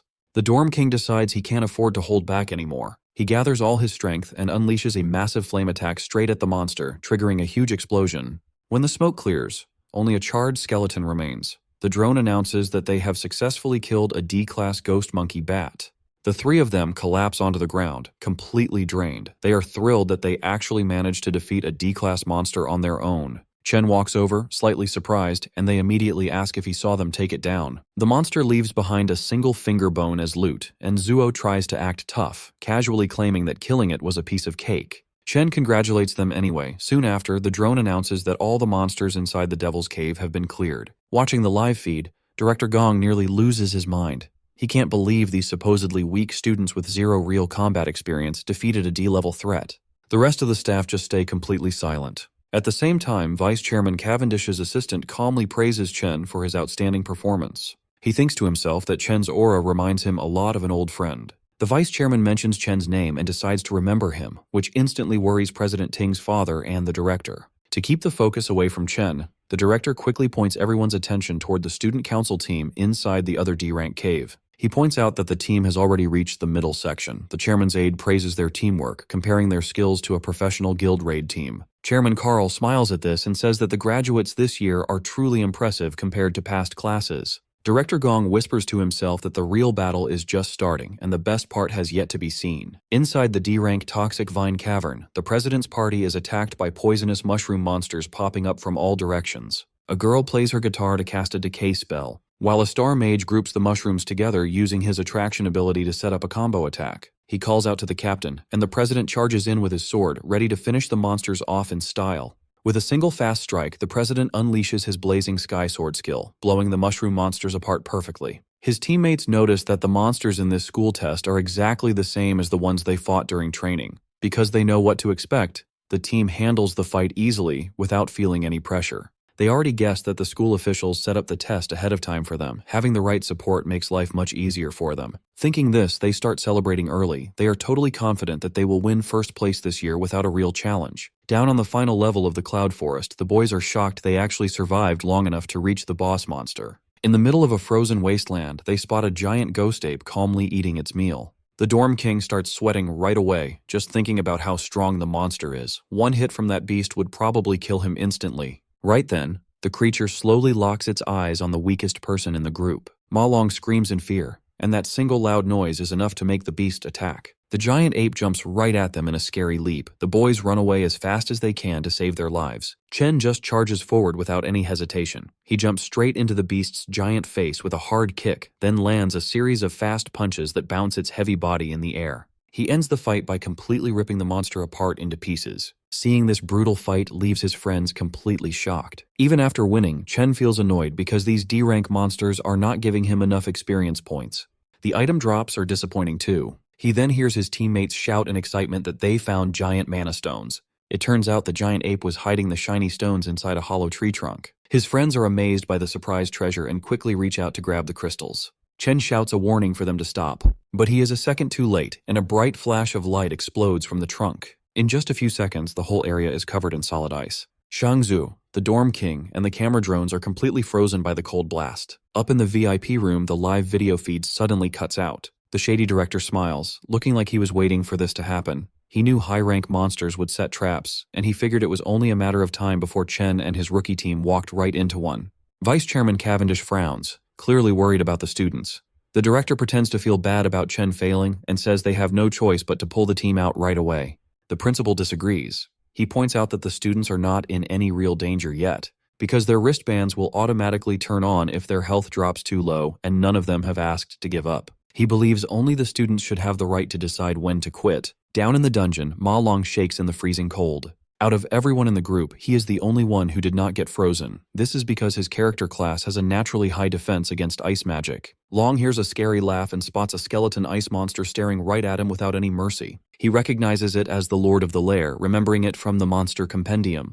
He recalls that it is a cloud mage capable of easily controlling both offensive and defensive abilities by manipulating ice and snow. He also remembers that this creature, known as the Bone King of Remains, enjoys killing its prey through prolonged torture. Realizing the ice bomb was just a trap, he turns and runs without hesitation. Long knows perfectly well that he can't handle a C-class Lord monster on his own. He rushes toward Chen to free him, but an ice attack strikes his leg before he can reach his friend. The Bone King laughs at his misery, while Long's bracelet sends out a warning that his leg has been completely pierced. The device offers him the option to abandon the exam, but Long refuses to give up. He still tries to thaw Chen out before they lose their only advantage. Suddenly, another ice shard shoots through his arm, stopping him from freeing Chen despite his desperate efforts. The Bone King enjoys watching Long endure unbearable pain, and his bracelet issues another warning about severe damage. It detects that his arm has also been pierced and notes his dangerously high heart rate, offering him the option to quit the exam once again. Instead of giving up, Long thinks back on his past. Throughout his life, he always ran away from his problems the moment things got hard, a habit that left him behind every single time. He remembers how people ignored, bullied, and laughed at him. He and his friends have worked way too hard to reach this point to just quit now. Seeing this as his final chance to change his fate, he gathers the last of his strength, stands up, and finally manages to release Chen. He stands tall just as the Bone King unleashes a relentless barrage of icicles straight toward him. Right as the attack is about to land, Long lets out a loud roar, and Chen finally opens his eyes. The ice block shatters into pieces, and Chen rushes forward, carrying Long away from danger in one swift move. This sudden escape catches the Bone King off guard. Long quickly realizes that Chen managed to break free from the icy prison entirely on his own. Chen thanks Long for trying to help him earlier and immediately asks about his injuries with clear concern. Long replies that the bleeding has stopped for now, so he will survive. He informs Chen that the monster is a cloud type, C-rank lord known as the Bone King, warning him that it is extremely dangerous in combat. He adds that they must avoid getting frozen again at all costs if they want to survive. They turn back and see the Bone King charging up a massive cluster of ice shards. Long is stunned, realizing the monster is about to drop a giant ice nuke on them. In the next instant, the bomb crashes down, covering everything in blinding white. The monster begins to laugh, but suddenly stops when it notices that both boys are still alive after the devastating attack. Chen switches his class to the Doomflame King and activates his Cloud Warrior Frost Body, granting him complete immunity to cold damage. This transformation also boosts all his resistance stats in cold environments, turning the battlefield to his advantage. The Bone King lets out a horrified shriek. Even Long is confused as he watches his friend, who was supposed to be a Volt Assassin, turn into a Cloud-type warrior instead. He wonders if Chen might be one of those rare prodigies who can awaken two different classes at once. Chen simply apologizes for misjudging the situation earlier, admitting that he dragged his friends into a dangerous fight because of his mistake. He then switches classes again, this time into an Abyssal Fiend. Pulling out his Purgatory Warrior sword, he faces the Bone King, fully intending to end the fight right there. His best friend's jaw drops wide open at the sight. Normally, Awakeners are born with just one class they can specialize in, but there is an incredibly rare chance for someone to possess two classes at the same time. These dual-class users are so rare you could count them on one hand. This makes them treasures that every major guild desperately wants to recruit. However, that alone isn't what shocks his friend. Looking closely, he realizes that Chen isn't using just one or two, but three completely different classes. On top of that, each of these classes is in a league of its own. In his Abyssal Fiend form, Chen's stats shoot up at an insane rate. His overwhelming physical strength launches him off the ground like a rocket. He charges forward with explosive momentum toward the boss. The monster's smug grin instantly vanishes when it feels Chen's deadly aura. In a single clean motion, he slices through the bony monster like a knife through butter. This instantly levels him up to 17 and earns him a rare loot drop. Staring at the shattered skeleton on the ground, his friend is still in absolute shock that Chen just one-shot a C-rank boss. Chen casually reminds him that the rest of their team is still frozen solid in ice. Ma Long suddenly panics, realizing he completely forgot about his other teammates during the entire boss fight. He sprints off to thaw them out before they freeze to death. Once he leaves, Chen notices he has the option to devour the defeated Frostlich King. With no one around to watch, he quickly absorbs the fallen boss and unlocks the Cloud Mage class. Because the boss's ice attack blinded all the cameras and drones in the area, no one outside will find out about his hidden ability either. Then out of nowhere, he gets another surprise notification. His Lightning Assassin class has leveled up as well, allowing him to add a star to boost one of his stats. Meanwhile, over at the D-Rank Zone, Gloomvine Grotto, the Council President's team is getting absolutely overwhelmed. No matter how fiercely they attack, the D-Rank boss proves far too tough for these amateur awakeners. The mage trying to hold the monster down with chains is already on the verge of collapsing. On top of that, the Lightning Archer's arrows feel more like a light massage than actual damage to the boss. The beast easily tosses them around like cheap action figures. The humiliation makes them question if all their combat training and simulations were completely pointless. They have never faced anything even close to this level of power. The mage quickly realizes that the president is their only real hope of winning. Standing far in the back line, the president strikes a dramatic pose. He charges up his ultimate skill while receiving power buffs from the support mages. Once he finally gathers enough energy, he launches himself at the boss with his flaming sword. The blade pierces straight through the monster's core. It then erupts into a storm of flames, melting the creature from the inside out. His teammates erupt in cheers, celebrating the rise of a legend whose name is sure to go down in the history books. The drone nearby announces that their team has cleared a Grade D zone in just over 30 minutes. Completely fired up, his party is fully convinced they secured first place. They believe no other team could possibly beat that time. They eagerly exit the lair, expecting to see their names proudly shining at the top of the rankings. They soon walk through hallways filled with students who gave up and teleported out early. Most of them look completely traumatized, still haunted by the demons they faced for the first time. The president's lackey spots Chen and his squad sitting off to the side. One glance at the exhausted group makes it clear. They must have failed the moment they went inside. The lackey smugly walks over, mocking Chen for failing halfway through after acting so bold earlier. The loyal follower keeps talking, but his boss silences him because the Alliance vice chairman is approaching. The elegant man claps slowly and congratulates the students on their great performance. As he gets closer, the president keeps a calm face, while his followers nearly shake with excitement at standing in front of one of the world's most powerful men. President Ting confidently reaches out for a handshake. However, Mr. Cavendish completely ignores it, walking straight past him without even looking. Embarrassed in public, the president feels his pride shatter. To make matters worse, the vice chairman loudly calls his rival a true legend. He grips Chen's shoulder and announces to everyone that Chen cleared a D-rank dungeon in just 20 minutes. Not even professional teams from his own guild have ever broken a record like that. Both the council president and his lackeys are left completely speechless. They cannot figure out how 4 nobodies beat their 10-man squad's time and actually cleared a D-rank lair. Chen does not even blink. Getting praise from the most powerful man in the country means nothing to him. Still, he wonders why such an important figure personally came to this academy. Carl Cavendish calmly states that he will remember Chen's name very well. Then he turns to Gong Lin, the man who invited him here. The vice chairman casually mentions that his son is talented too, offering a weak compliment at best. That leaves a bitter taste in the mouths of both the father and son. With that said, the vice chairman announces that it is time for him to leave. The academy director quickly steps in to smooth things over. He announces the final results, saying that both top teams have tied in score. Because of this, they will all get an official invitation to join the Imperial Guild. That news sounds like music to Chen's roommates because they are basically set for life thanks to him carrying the team. President Ting's lackeys celebrate too, but Ting himself is far from happy with this result. The director then adds that the captains will get management roles in the guild for their leadership and the $1 million cash prize will be split evenly between them. Hearing that, both team leaders are visibly surprised. Chen quietly worries that $500,000 will not be enough to pay off his debt. He needs to find another way to earn the rest of the money and keep his promise to the Mithril Exchange Guild. But that worry might not matter because President Ting openly refuses to accept a tie. He boldly declares that a one-on-one duel will decide the true winner, as there can only be one champion. This sudden challenge is so shocking that it catches the attention of the director and even the vice chairman. Alarmed by his nephew's reckless move, the director urgently tries to talk him into accepting the tie. The older man explains that a tie is the best possible result, especially after his earlier embarrassment. The director assumes Chen will reject the pointless duel, but Chen immediately accepts the challenge on one condition: the winner takes the entire $1 million prize. This unexpected twist is interesting enough to make the vice chairman pause and cancel his departure. With that settled, Chen steps forward to face him directly, ready to settle the score once and for all. Sometime later, Qingzhi tells Si Chen he expected him to take first place, but getting a perfect score was beyond his expectations. Seeing Si Chen all over the news, Qingzhi feels his financial support was a wise choice. He offers to cancel Si Chen's 1.5 million debt, calling it an angel investment in his future. Unwilling to accept handouts, Si Chen firmly states that a debt is a debt and must be repaid in full. Si Chen announces he came to discuss two things, which immediately catches Qingzhi's interest.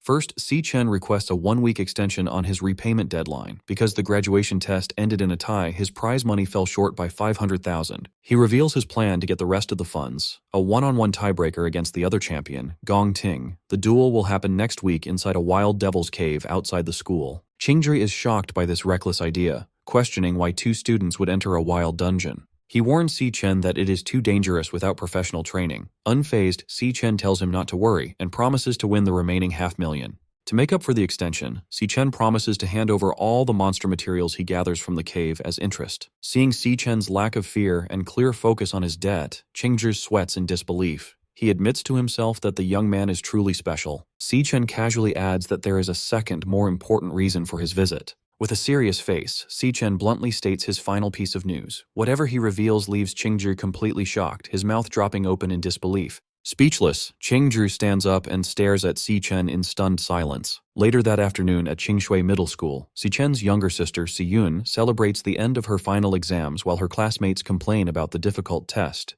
Checking her phone, she happily notes the start of her summer vacation. She suddenly remembers that today is also a big day for her brother.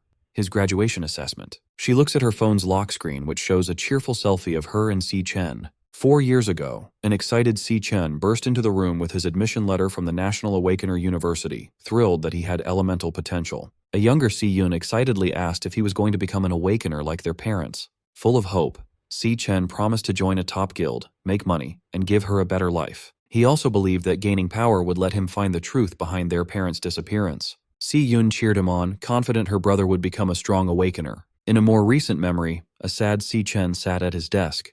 He worried that he was already a senior and still hadn't awakened his powers, while Si Yun watched him. Noticing her worry, he quickly tried to hide his sadness. Forcing a smile, he told her everything was fine and he just needed to work harder. Si Yun reflects on her brother's journey.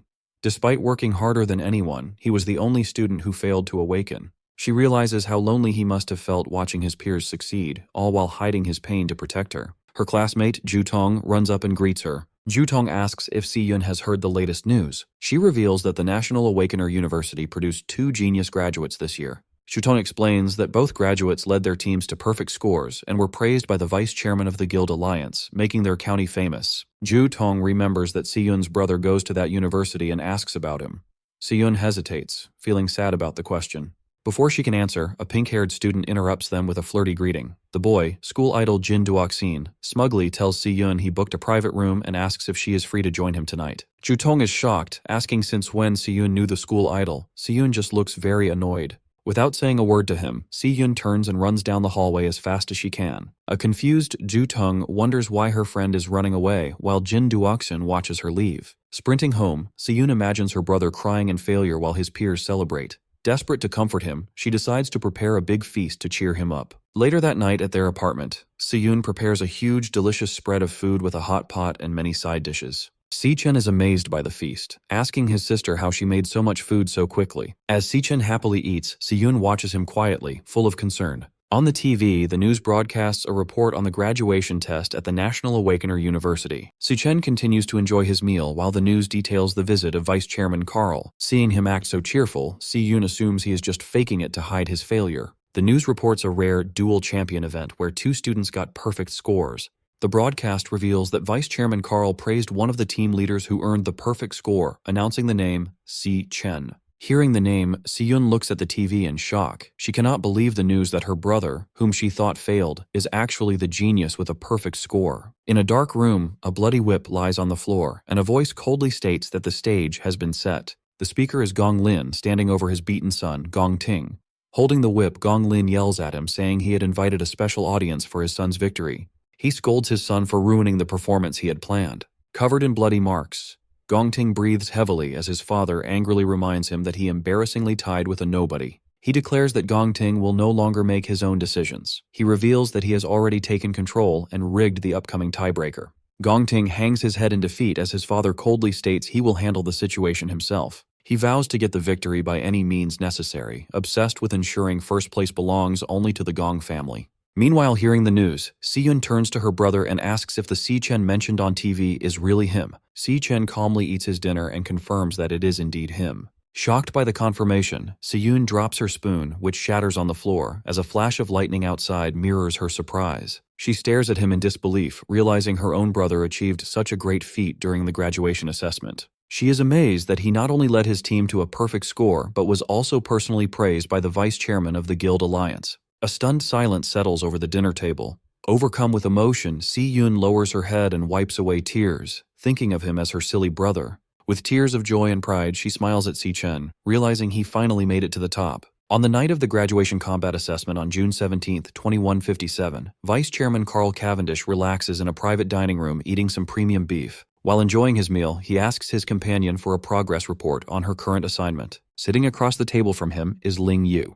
She hands over a black folder with top-secret files on a subject called the Devourer. She informs Carl that the target left no traces over the past year and warns that their surveillance might be discovered. Unbothered by the warning, Carl praises her work and tells her to eat first. Ling Yu hesitates, mentioning she has one more piece of information to share. She reveals she noticed a highly suspicious individual who recently contacted Carl, which immediately grabs his attention. She explains that the rapid rate of this person's power increase is completely abnormal. Inside the Devil Tower, a shirtless Si-chen crackles with golden electricity. He reflects that he has spent over half a month on the first floor, taking out nearly every monster. He has fully adapted to the floor's 10 times gravity. His system interface shows his Lightning Assassin class at level 17, with heavily boosted stats. After the graduation battle, his Lightning Assassin class reached 100% proficiency and rewarded him with an attribute point. This confirms that actively using a class increases its proficiency. Surrounded by the glowing avatars of his 4 classes, Si-chen realizes none of them have reached their maximum limit yet. He puts his new point into speed, the most important stat for an assassin. The multiplier boosts his speed to 740, equal to an A-rank assassin. Even with this massive speed increase, he finds himself in a tense standoff against a pack of glowing purple phantom lionesses.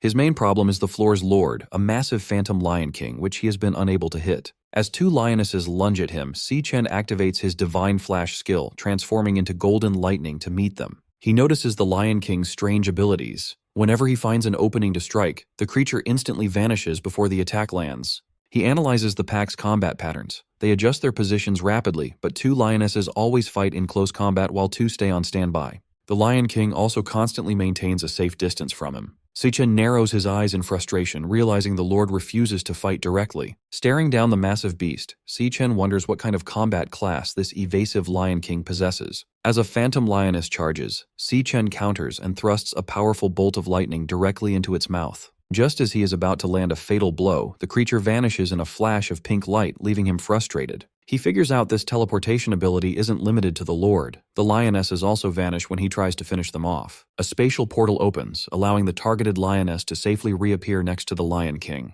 The pack's strategy becomes clear. The moment he pauses, another lioness lunges forward to bait his attacks. Determined to break their coordination, Si-chen channels Golden Lightning and unleashes a rapid flurry of slashes. However, the beasts keep vanishing before his blades connect. The pack strictly maintains its formation, teleporting back to the Lion King whenever they are in danger. The lionesses force Si-chen to constantly block their glowing claws. Every strike from Si-chen meets the same result, as the lionesses vanish to evade damage. They flawlessly rotate attackers through the portals, keeping a fresh beast on the assault. Si-chen continues to strike the lunging beasts, but the cycle persists as they vanish at the exact moment of impact. The lionesses continue their endless loop of attacks, forcing Si-chen into an exhausting battle. Sweating from the relentless pace, Si-chen glares at the Lion King, realizing the Lord is purposely dragging out the fight to toy with him. Leaping into the air to evade a beast, he wonders why he is stubbornly trying to beat teleporting enemies using only speed. Deciding on a new tactic, Si-chen opens his system interface and initiates a class switch, enveloping himself in freezing blue energy. As ice forms over his body like armor, he reasons that if the Lion King avoids direct combat, he doesn't need to use a close combat class.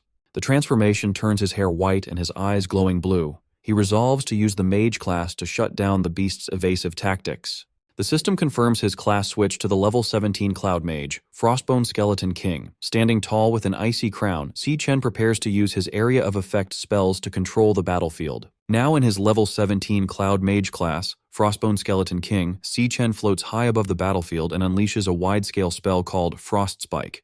A heavy barrage of ice spikes rains down, causing massive explosions that force the Phantom Lionesses to scatter and retreat. Observing the chaos from above, Si Chen notes that while mages might be weak in close combat, their long-range attacks allow them to completely dominate the battlefield. He targets the Lion King with a concentrated shower of falling ice spikes.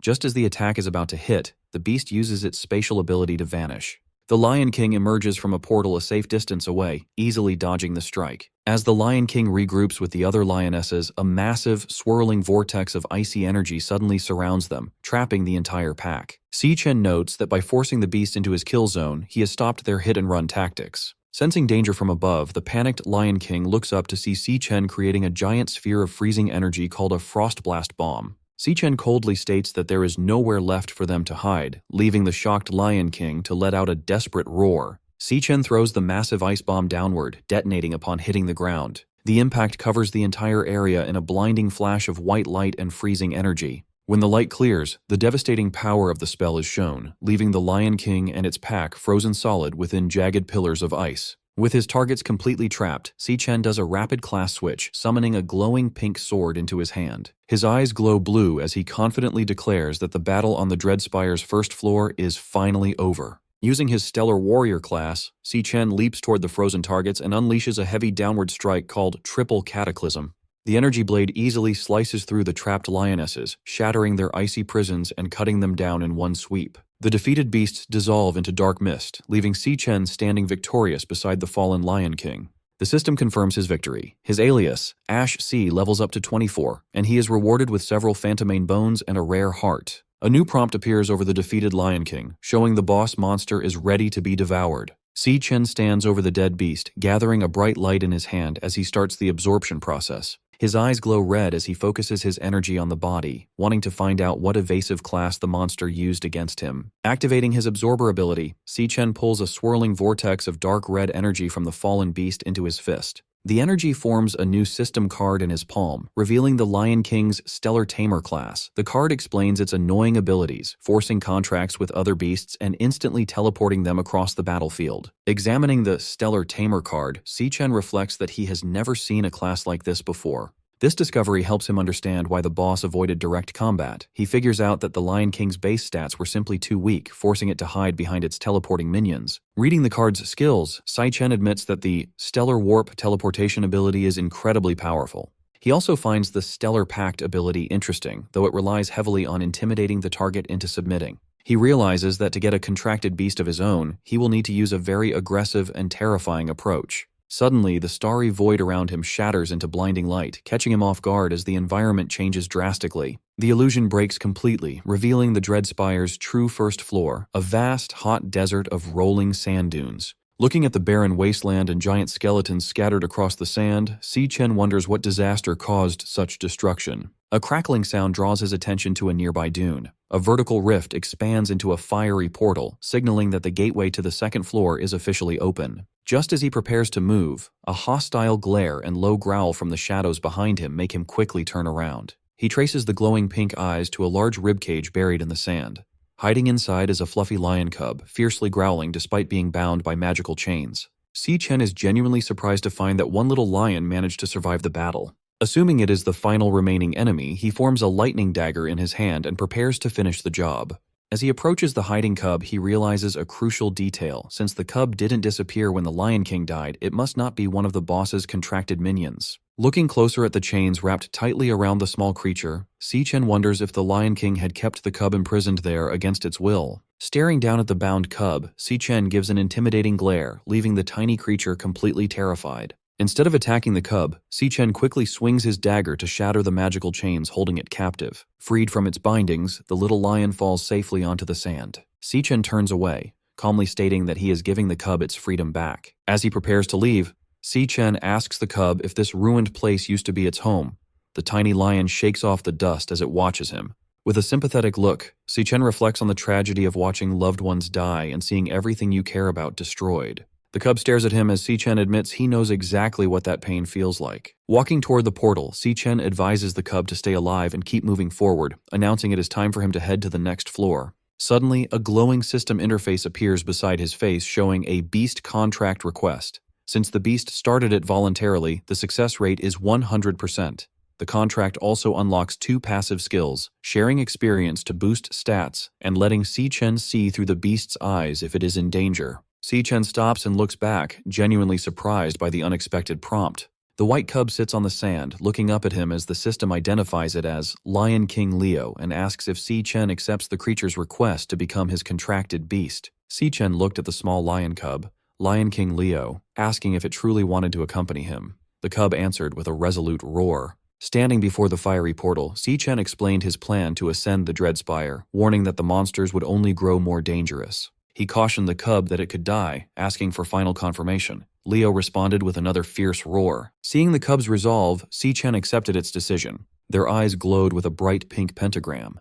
The system announced that the contract was accepted, officially establishing their pact.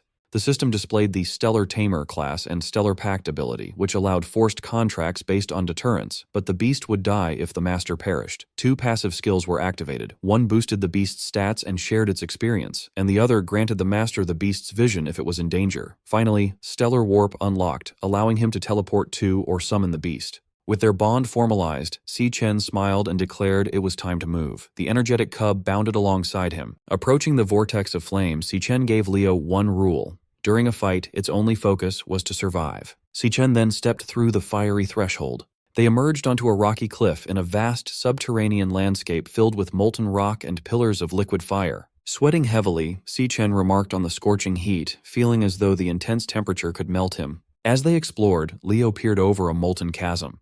Si-Chen admitted he had no idea what to expect, but a disturbance near the lava suddenly startled the cub. A blinding light erupted. Si-Chen's instincts flared, his eyes glowing red as he instantly sensed a massive threat. Before he could brace himself, a devastatingly fast attack blasted straight through his chest. Si-Chen bolted upright in bed in the real world, gasping and clutching his chest. He realized he had been instantly killed before seeing his attacker, baffled by its nightmare-level power. Still trembling from the phantom shock of death, he wondered what kind of monster lived on the tower's 2nd floor. His dread was interrupted when his sister, Si-Yun, called from outside his door that breakfast was ready. At the table, Si-Chen stared at a lavish breakfast of ramen and fresh fruit. He told Si-Yun, who was packing her bag, that she had made too much food. Munching on toast, Si-Yun instructed him to wash the dishes and reminded him to hang the laundry later. Watching her put on her sneakers, Si-Chen asked where she was rushing off to on her summer break. She replied she was heading to a summer job. Concerned, Si-Chen reminded her that he was handling their finances and she didn't need to work. Si-Yun smiled, explaining that with his recent success, she refused to be left behind. She added that doing nothing all summer sounded terrible, then cheerfully reminded him to do his chores and left. Following his sister's instructions, Si-Chen washed the dishes and hung the wet laundry in the living room. Finishing his chores, he reflected that his sister had always been like this. Looking at a framed photo of them, he admired how tough and unshakable she remained. Ironically, even though she wasn't an adult, he often felt she was the one looking after him. His thoughts darkened toward his looming responsibilities. Once his school affairs were settled, he had to confront the Demon King Wrath. This battle would keep him away from Si-Yun for a long time. Recalling her smile, he admitted she was the only person he couldn't stop worrying about. Suddenly, an idea struck him. Pressing his fingers to his temple, he wondered if a certain experiment might work. His eyes glowed pink as he channeled his abilities. A portal materialized, and Lion King Leo tumbled out, landing safely in the room. Si-Chen stared in disbelief. He was amazed he could pull his contracted beast out of the Dread Spire and into the real world. The energetic cub quickly made itself at home, darting around the living room and playfully shredding tissues. Looking at his system interface, Si-Chen formed a plan. He could command Leo to protect his sister during his absence. Thanks to his passive skills, if she was in danger, he would share the beast's vision and teleport to her rescue. Knowing Si-Yun adored animals, he recalled her happily petting strays. Watching his beast, Si-Chen smiled, confident that gifting her a little lion cub was a perfect idea. A loud crash from the kitchen interrupted his thoughts. Startled, he went to investigate. Hoping Si-Yun would like her new pet, his confidence evaporated when he saw the kitchen. The cub had caused absolute chaos, shattering plates and gnawing on the faucet. Outside in the city at sunset, a surge of dark energy destroyed a security camera on a utility pole, leaving the area unmonitored. Beneath it, a bleeding man clutched an ice blade and retreated in terror. He pleaded with his unseen attacker as a massive demonic claw manifested before him. The demonic claw lunged forward, brutally impaling the man through the chest. His eyes widened in horror as glowing crimson tendrils hoisted him into the air. A terrifying system interface appeared, displaying a loading bar that coldly indicated the man was being devoured. Elsewhere, an exhausted Si-Yun walked home with bags from her summer job. She sighed in relief, her feet destroyed from the bubble tea summer rush. Her route took her into a dim underpass. Unbeknownst to her, she walked directly beneath the recently destroyed security camera. As her footsteps echoed, a sudden presence made her stop. She turned in surprise as someone from the shadows coldly announced that she was finally there. Waiting in the dark underpass, Jin Duoxin holds a large bouquet of red roses, showing he has been waiting a long time for her. He steps into her path to offer the flowers. He mentions she left school too fast to hear his invitation, adding that he booked the entire top floor of Purple Peak Tower for them tonight. Looking at the flowers, Si-Yun asks how he knows her address. Jin Duoxin proudly credits his father, the city hospital director, saying finding such minor details is easy for him. Unimpressed, Si-Yun coldly replies that they are from different worlds.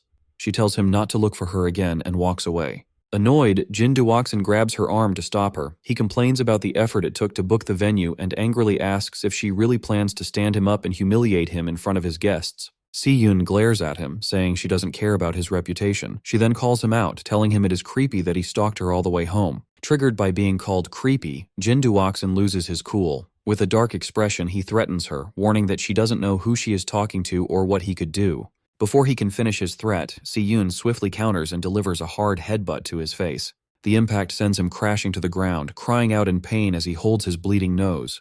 Standing over him, an angry Si-Yun yells at him to get his head checked at his father's hospital. Fuming, she walks away, warning him to stay away while complaining that his pathetic stunt ruined her day. Later that evening at her apartment building, a warm light shines from her family's window, offering a stark contrast to the dark alleyway. Upon arriving home, Si-Yun is amazed when she is given the fluffy white lion cub, Leo. Her eyes sparkle with instant adoration. She eagerly snuggles the tiny beast, completely in love, and excitedly asks her brother, Si-Chen, where he found such an adorable creature. Si-Chen introduces the cub as Leo, explaining he is a special gift for her. Overjoyed, she marvels at the fact that she gets to keep a baby lion. As Leo purrs in her arms, Si-Yun notices a strange detail. She wonders why the tiny cub already has a big mane, since normally only adult male lions grow them. She quickly ignores the mystery, declaring she will get him registered in the morning.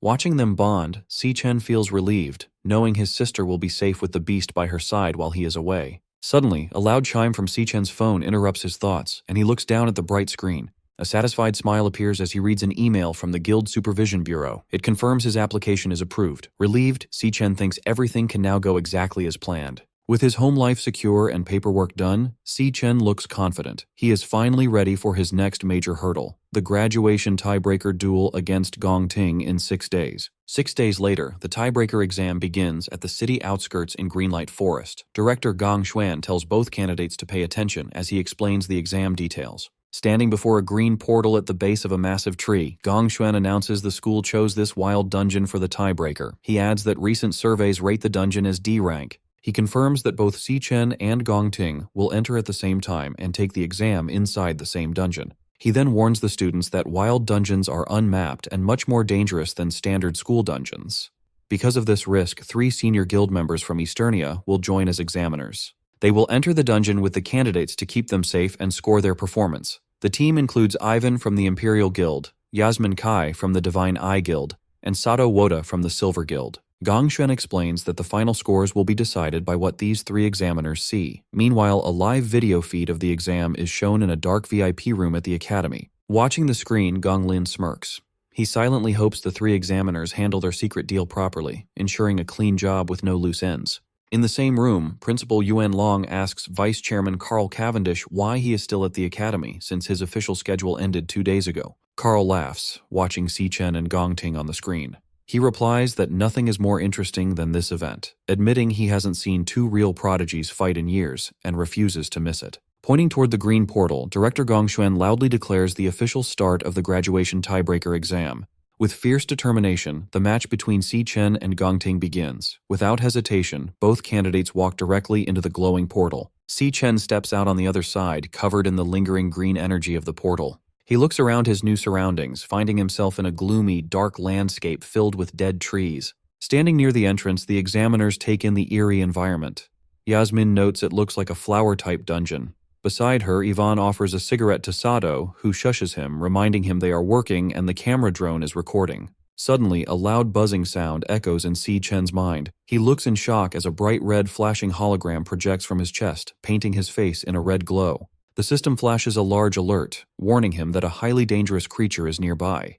Stunned, Si Chen realizes this is the first time his demon heart has ever issued such a serious warning. Soon the system alert abruptly vanishes, leaving Si Chen wondering if a high-ranking monster truly lurks inside this mere D-rank dungeon. He and Gong Ting continue their trek down a desolate path framed by massive, gnarled roots and twisting branches. Gong Ting confidently takes the lead, navigating the foggy terrain, while Si Chen follows closely behind. Observing the candidates from a high ridge, Yasmin notes the fog's suffocating thickness. Beside her, Sato Woda orders the examiner team to stay on high alert and keep their eyes glued to the examinees. A loud crack abruptly shatters the tense silence as the rocky ground violently ruptures before the students. A grotesque, massive insectoid creature bursts from the earth, identified by the system as a poison cage ant, a D-rank flower archer. Reacting instantly, Gong Ting unsheathes his katana and charges aggressively at the towering beast. Watching this swift response, Ivan praises the young man's exceptional reaction time. However, Sato Woda cautions that wild dungeon monsters are faster, crueler, and far more underhanded than anything used in school training. The poison cage ant initiates its attack by firing a toxic volley of glowing green projectiles, but Gong Ting agilely deflects every strike with his swift blade. With a fluid, powerful motion, Gong Ting leaps into the air and slices the monstrous insect cleanly in half. As the ant's severed upper torso crashes heavily to the ground, Gong Ting's blade flares with intense golden energy before he thrusts it straight through the fallen creature.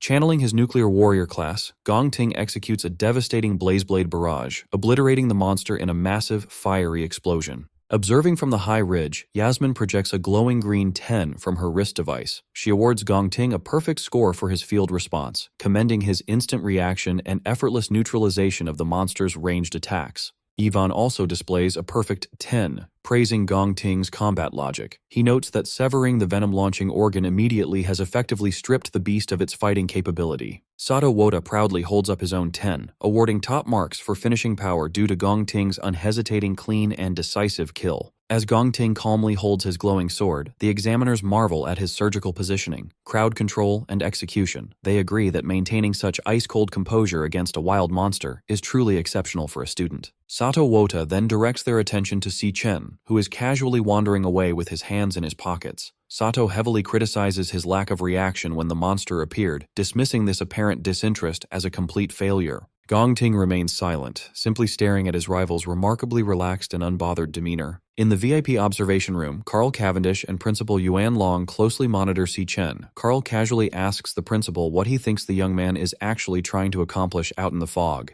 With a knowing smile, Principal Yuan Long deduces that Si Chen is actively hunting for something specific. Down in the dungeon, Si Chen pauses, tapping his foot against a tangled cluster of giant tree roots. He realizes this central spot offers a way to wipe out the entire threat in a single, sweeping move. Golden lightning crackles to life in his hand, forming a bright, jagged dagger. Declaring he has finally found his target, Si Chen ruthlessly plunges the lightning blade straight down into the roots. The strike sends a massive shockwave of golden lightning deep underground, violently rupturing the earth. A hidden nest of poison cage ants is blasted upward, completely engulfed and obliterated by the explosive electrical energy. Sweating profusely, the examiners realize Si Chen has deliberately targeted the monster nest. They question his sanity, terrified that provoking a horde of D-rank monsters will get everyone killed. Watching the chaotic explosion, Gong Ting's usual composure cracks, leaving him visibly shocked and wondering what Si Chen plans next. Gathering momentum, Si Chen channels intense electricity into his boots and forcefully launches himself upward. Tapping into his lightning assassin class, he activates his flash god skill, rocketing into the sky as a blinding streak of golden light. Moving at incomprehensible speeds, Si Chen intercepts the swarm of poison cage ants launched by his explosive trap. He unleashes a rapid, relentless flurry of slashes against the airborne monsters. Darting between targets mid-air, he leaves behind a zigzagging web of golden lightning, systematically shredding the entire cluster of beasts in seconds before gracefully descending back to Earth. As Si Chen touches down, the severed remains of the D-rank monsters rain from the sky while golden lightning slowly dissipates from his hands. Up on the ridge, the three examiners are completely dumbfounded. Sweating in disbelief, Sato Woda struggles to process the spectacle. As Si Chen casually casually brushes green monster blood off his jacket. The examiners realize in shock that his official school report lists him as a mere E-rank awakener. They find it utterly absurd that an E-rank student can effortlessly wipe out a massive swarm of D-rank monsters. Realizing they cannot logically justify giving such a flawless performance a low grade, the compromised examiners frantically whisper among themselves. Desperate to fulfill their corrupt deal to sabotage Si Chen, they consider inventing unfair excuses, like flagging his approach as dangerously reckless or penalizing his technique. Back in the VIP observation room, Carl erupts into boisterous laughter, praising Principal Yuan Long for accurately predicting that Si Chen is hiding his true potential. Carl notes how spectacular it is to witness such an intense display when the exam has barely begun, eagerly anticipating how Gong Ting will respond to this overwhelming power. Standing behind him, Gong Lin remains dead silent, his expression rapidly darkening as he watches the monitors. Suddenly, the live feed on the large monitor is torn apart by heavy digital static. The image glitches wildly before going entirely blank, replaced by a stark red warning indicating a lost signal. Principal Yuan Long furrows his brow, staring at the dead monitor and questioning aloud why the transmission is cutting out yet again. Outside the dungeon entrance, rapid warning beeps blare from the monitoring equipment. A technician frantically types at his console as the system flashes a critical alert regarding a severe signal anomaly. The diagnostic screen shows the dungeon's official D-rank classification violently glitching into an unreadable question mark. Simultaneously, internal communication signal strength crashes to absolute zero. The technician stares at the corrupted data in pure shock. Director Gong Xuan breaks into a cold sweat, demanding to know what catastrophic event is happening inside the dungeon. Their panic peaks when the portal's swirling green energy suddenly dissipates. The glowing threshold vanishes entirely, leaving nothing but an ordinary empty cave opening that effectively traps the candidates inside. Deep within the isolated dungeon, a sinister, ethereal melody begins echoing through the gloom, physically manifesting as floating, glowing pink and green musical notes.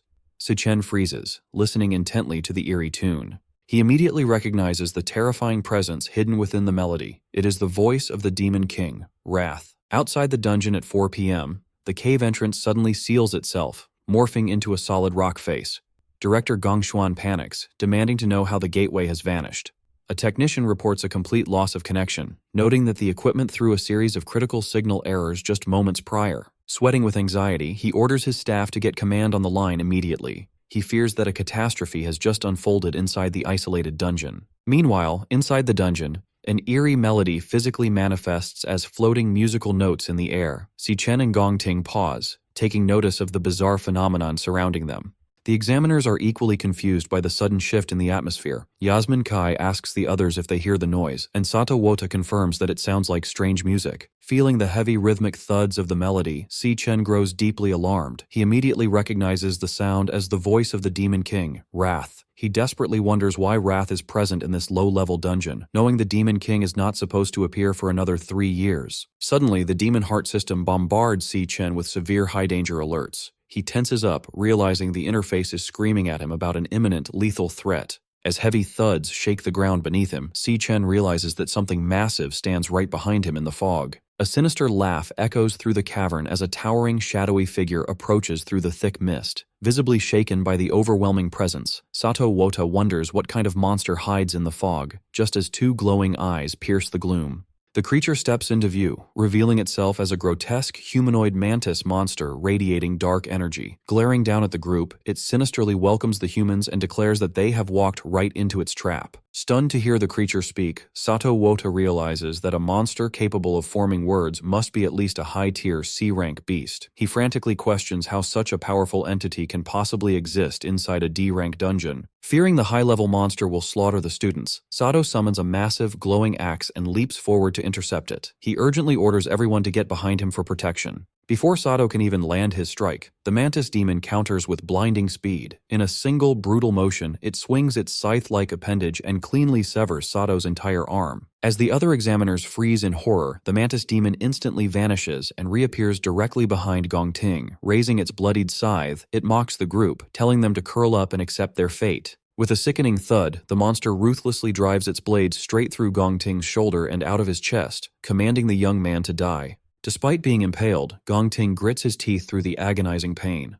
Instead of falling, a fierce, crazed grin spreads across his face. Capitalizing on the monster's close proximity, Gong Ting swings his flaming golden sword down and brutally chops off the creature's trapped scythe arm, leaving the mantis demon wide-eyed in shock. Without missing a beat, Gong Ting follows up with a powerful mid-air kick that launches the crippled beast backward across the rocky terrain. Bleeding heavily from the massive hole in his shoulder, Gong Ting ignores his severe injuries and glares with glowing eyes.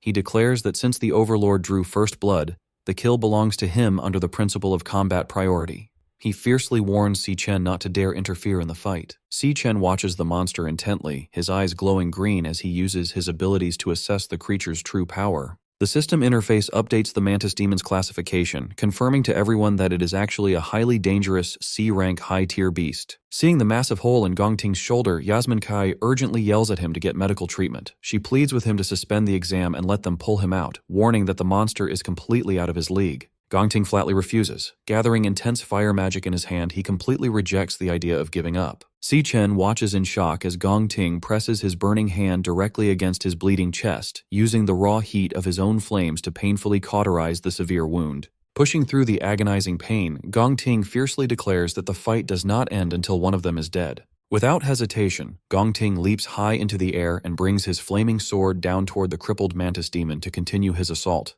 Meanwhile, outside the sealed dungeon, Silas Lin, the leader of the Imperial Guild's King Squad, assesses the vanished entrance. He calmly explains that this phenomenon indicates a highly intelligent monster operates inside, one that purposely lured the humans in before snapping the trap shut.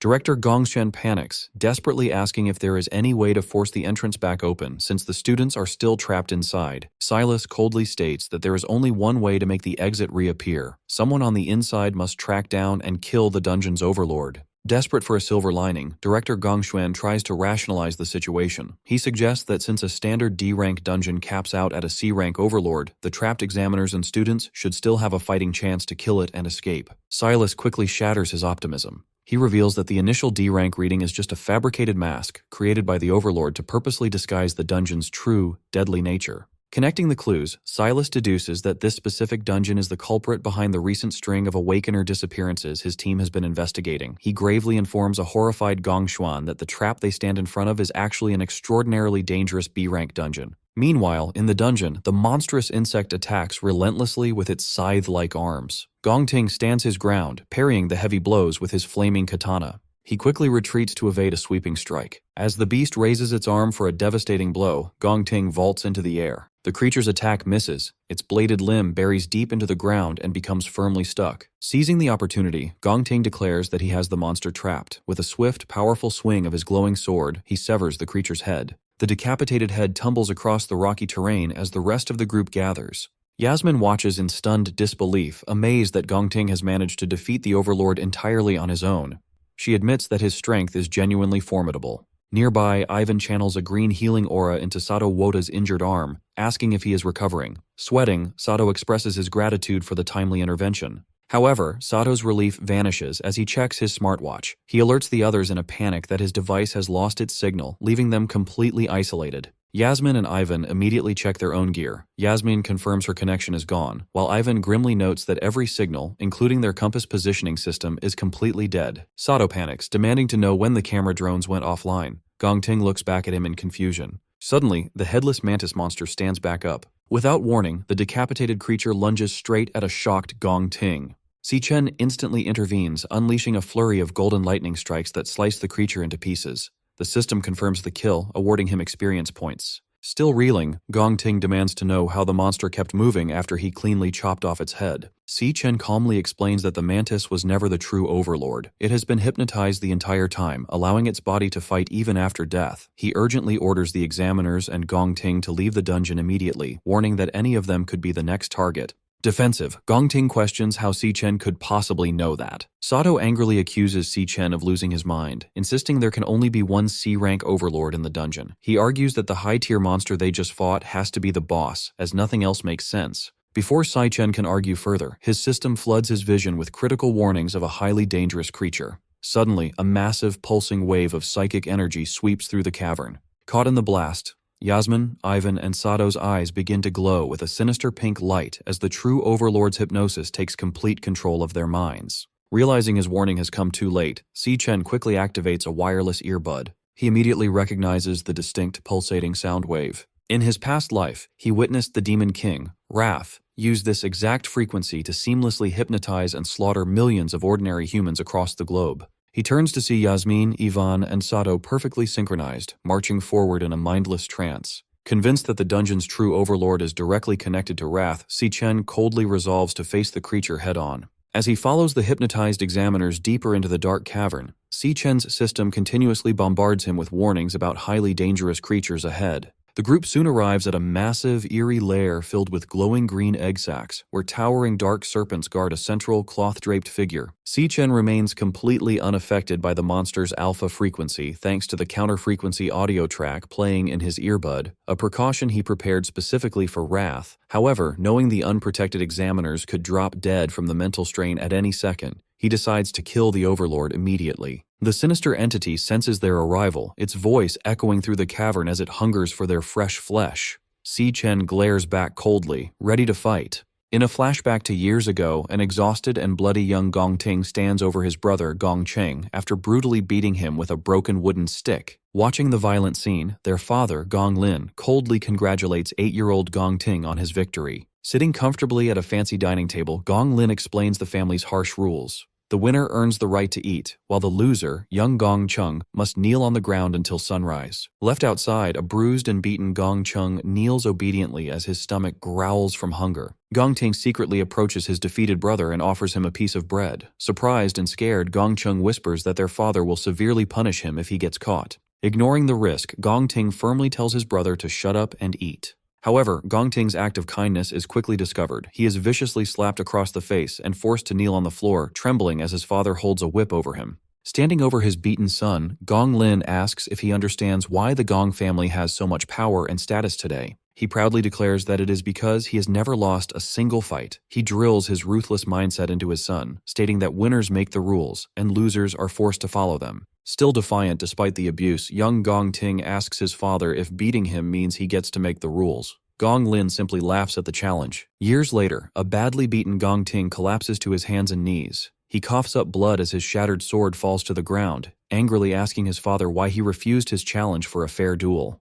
He demands to know why his father ordered Silas Lin to step in and attack him instead. Unbothered, Gong Lin smirks and explains that his true strength isn't just in his own hands, but in the power and authority he commands over others. Looking down at his defeated son, he says that the world does not run on fair rules. Instead, it runs on one simple truth: you must win no matter what. He continues to drill into Gong Ting that the method doesn't matter, only the final result. As a member of the Gong family, he is expected to always be number one, even if it means throwing away his family, his loyalty, and his own dreams. Gong Lin coldly finishes his lecture, stating that winning is the only reason Gong Ting is allowed to live. These harsh words echo back to Gong Ting's childhood, permanently scarring him with the belief that his survival depends entirely on always winning. Back in the present, the group stands in front of the massive hidden monster overlord. It is surrounded by a nest of giant snakes and glowing green egg sacs.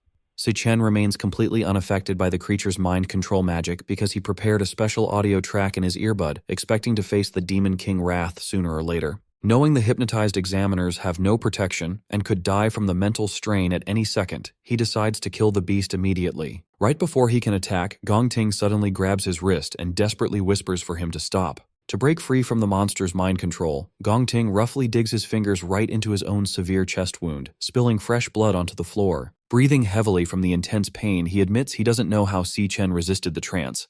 He explains that hurting himself is his own way of keeping his mind clear. He urgently warns Si Chen that a reckless attack will give away their position and get everyone killed. Sweating heavily, he points out the countless glowing eggs surrounding the monster's throne. He explains that if they trigger the nest, they will be swarmed by dozens of C-rank monsters, making survival impossible. Looking at the trap, he realizes the smart overlord disguised its home as a weak dungeon to lure in and kill unsuspecting awakeners. Because of this trick, he is sure the monster will eventually come to them on its own. He suggests a new plan. They should play along and stay still. The second the overlord gets close enough, they will launch a surprise attack and kill it together. Si Chen looks a bit impressed, admitting he didn't expect Gong Ting to think so clearly and logically under pressure. Despite the compliment, Si Chen completely rejects the plan. He warns Gong Ting that waiting won't work because this specific monster doesn't even need to move to kill them. He explains that the overlord doesn't need to attack them physically. With just a single thought, it can force anyone under its spell to kill themselves. Just as he says this, the hypnotized examiners prepare to end their own lives. Sato pulls out a saw, Yasmin points her gun at her head, and Ivan begins choking himself. Acting instantly, Si-Chen uses his lightning speed to strike all 3 examiners, knocking them safely unconscious before they can hurt themselves. The sudden movement catches the Overlord's attention.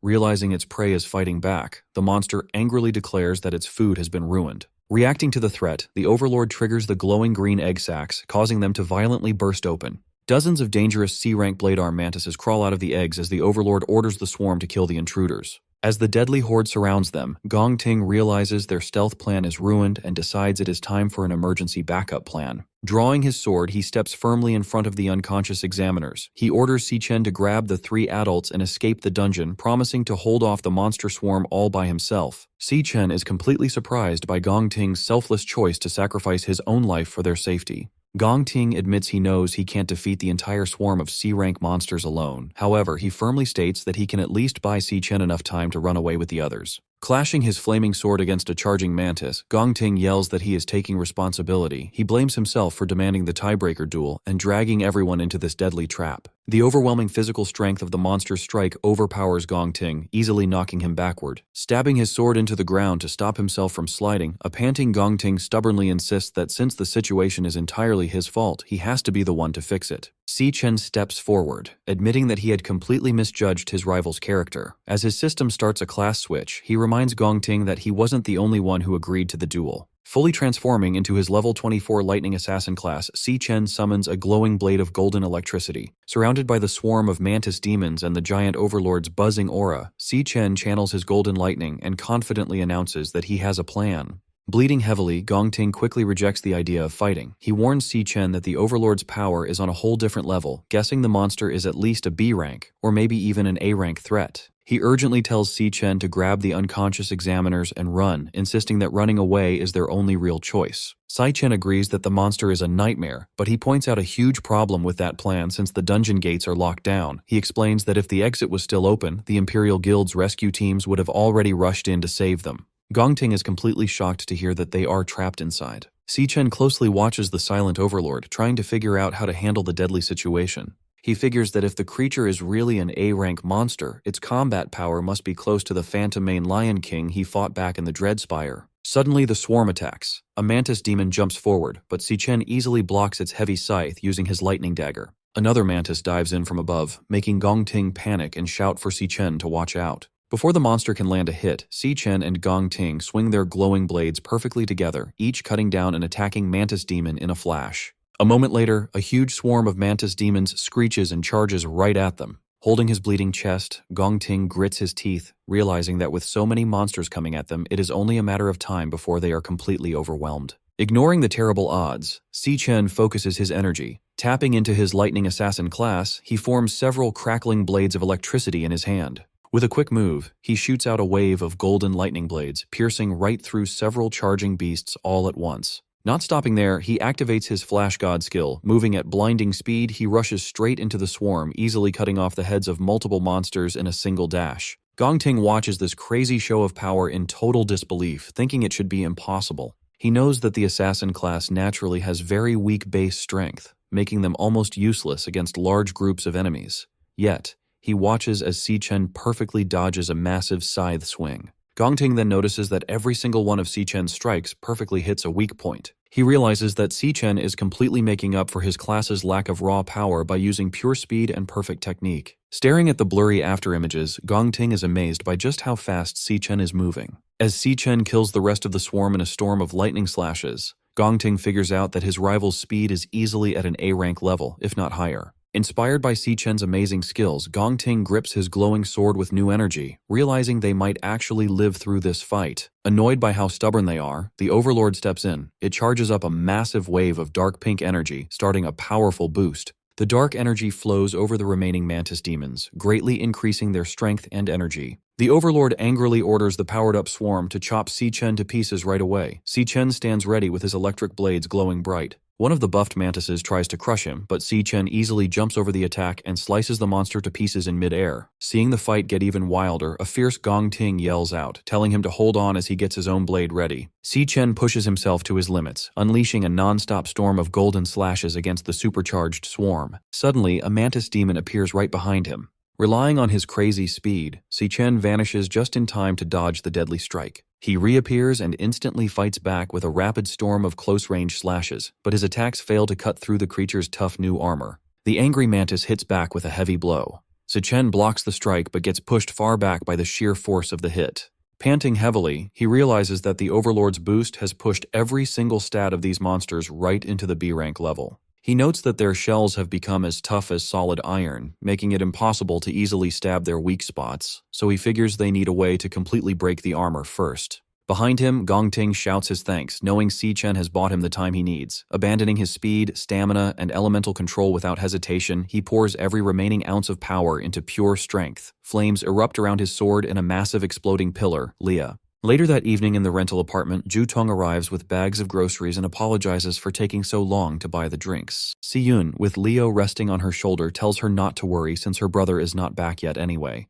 Ju Tong is surprised to hear that he is still out. Ju Tong asks if Si Yun's brother knows she passed the Art Academy exam.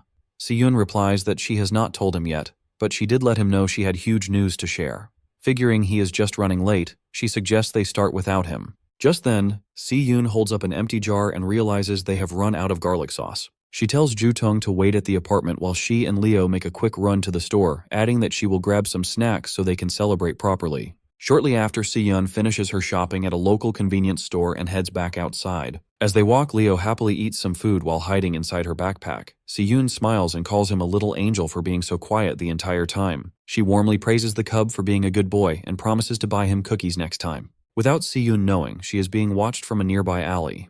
A man standing with a hooded partner holds a picture of her and reports over his radio that he has found their target. He then asks if they should attack. A voice over the radio tells him to wait and follow her until she is out of range of the street cameras. The man confirms the order and keeps watching. As Si Yun walks home, the sound of heavy footsteps follows closely behind her. The stalkers match her pace and start to close the distance. Knowing that the men have been following her since she left the store, Si Yun wonders what exactly they want from her. Hidden inside her backpack, Leo lets out a warning growl. Si Yun gently holds him and asks the cub if he senses the danger too. She whispers for Leo to stay hidden inside. Looking back at her followers with a brave and sharp expression, she quietly says that her night just got interesting. Deep inside the dungeon, a heavily panting Si Chen realizes the monster boss's dark energy has pushed the bug swarm to a much higher threat level. Seeing that their shells have become as tough as solid iron, he knows he can no longer easily cut through them. He realizes he needs to find a way to break their armor first. Just then, Gong Ting shouts his thanks, telling Si Chen that he bought him exactly enough time. Giving up his speed and energy, Gong Ting turns all his remaining power into raw strength and bursts into a massive pillar of flames. With his strength at its limit and his eyes glowing, an angry Gong Ting announces his final move. Swinging his flaming sword, he unleashes a huge wave of fire, declaring he will burn the monster to ashes no matter how strong it is. The massive fiery attack crashes into the charging swarm, violently burning the bug monsters. Tearing right through the group of enemies, the giant blade of fire strikes directly at the calm, waiting boss.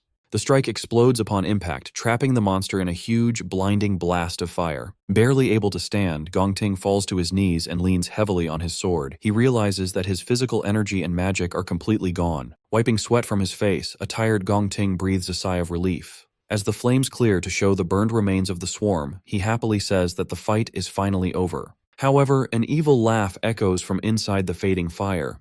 The boss calls out, mocking them by asking if that was really all they could do. Gong Ting freezes in pure shock, while Si Chen calmly looks toward the source of the voice. The smoke clears to show the boss completely unhurt, protected inside a massive, glowing green shield. The monster glares down at them and calls their attack disappointing. Total fear washes over Gong Ting's face. He loses all hope, realizing he just used every last drop of his power and still failed to leave a single scratch on the creature. Staying perfectly quiet, Si Chen looks closely at the enemy's defense. He realizes that right before the fire attack hit, the boss drained the life from the remaining monster eggs to build a shield strong enough to block anything. Barely able to stay standing, a defeated Gong Ting breathes heavily. He loses all hope and wonders if this is really how they will die.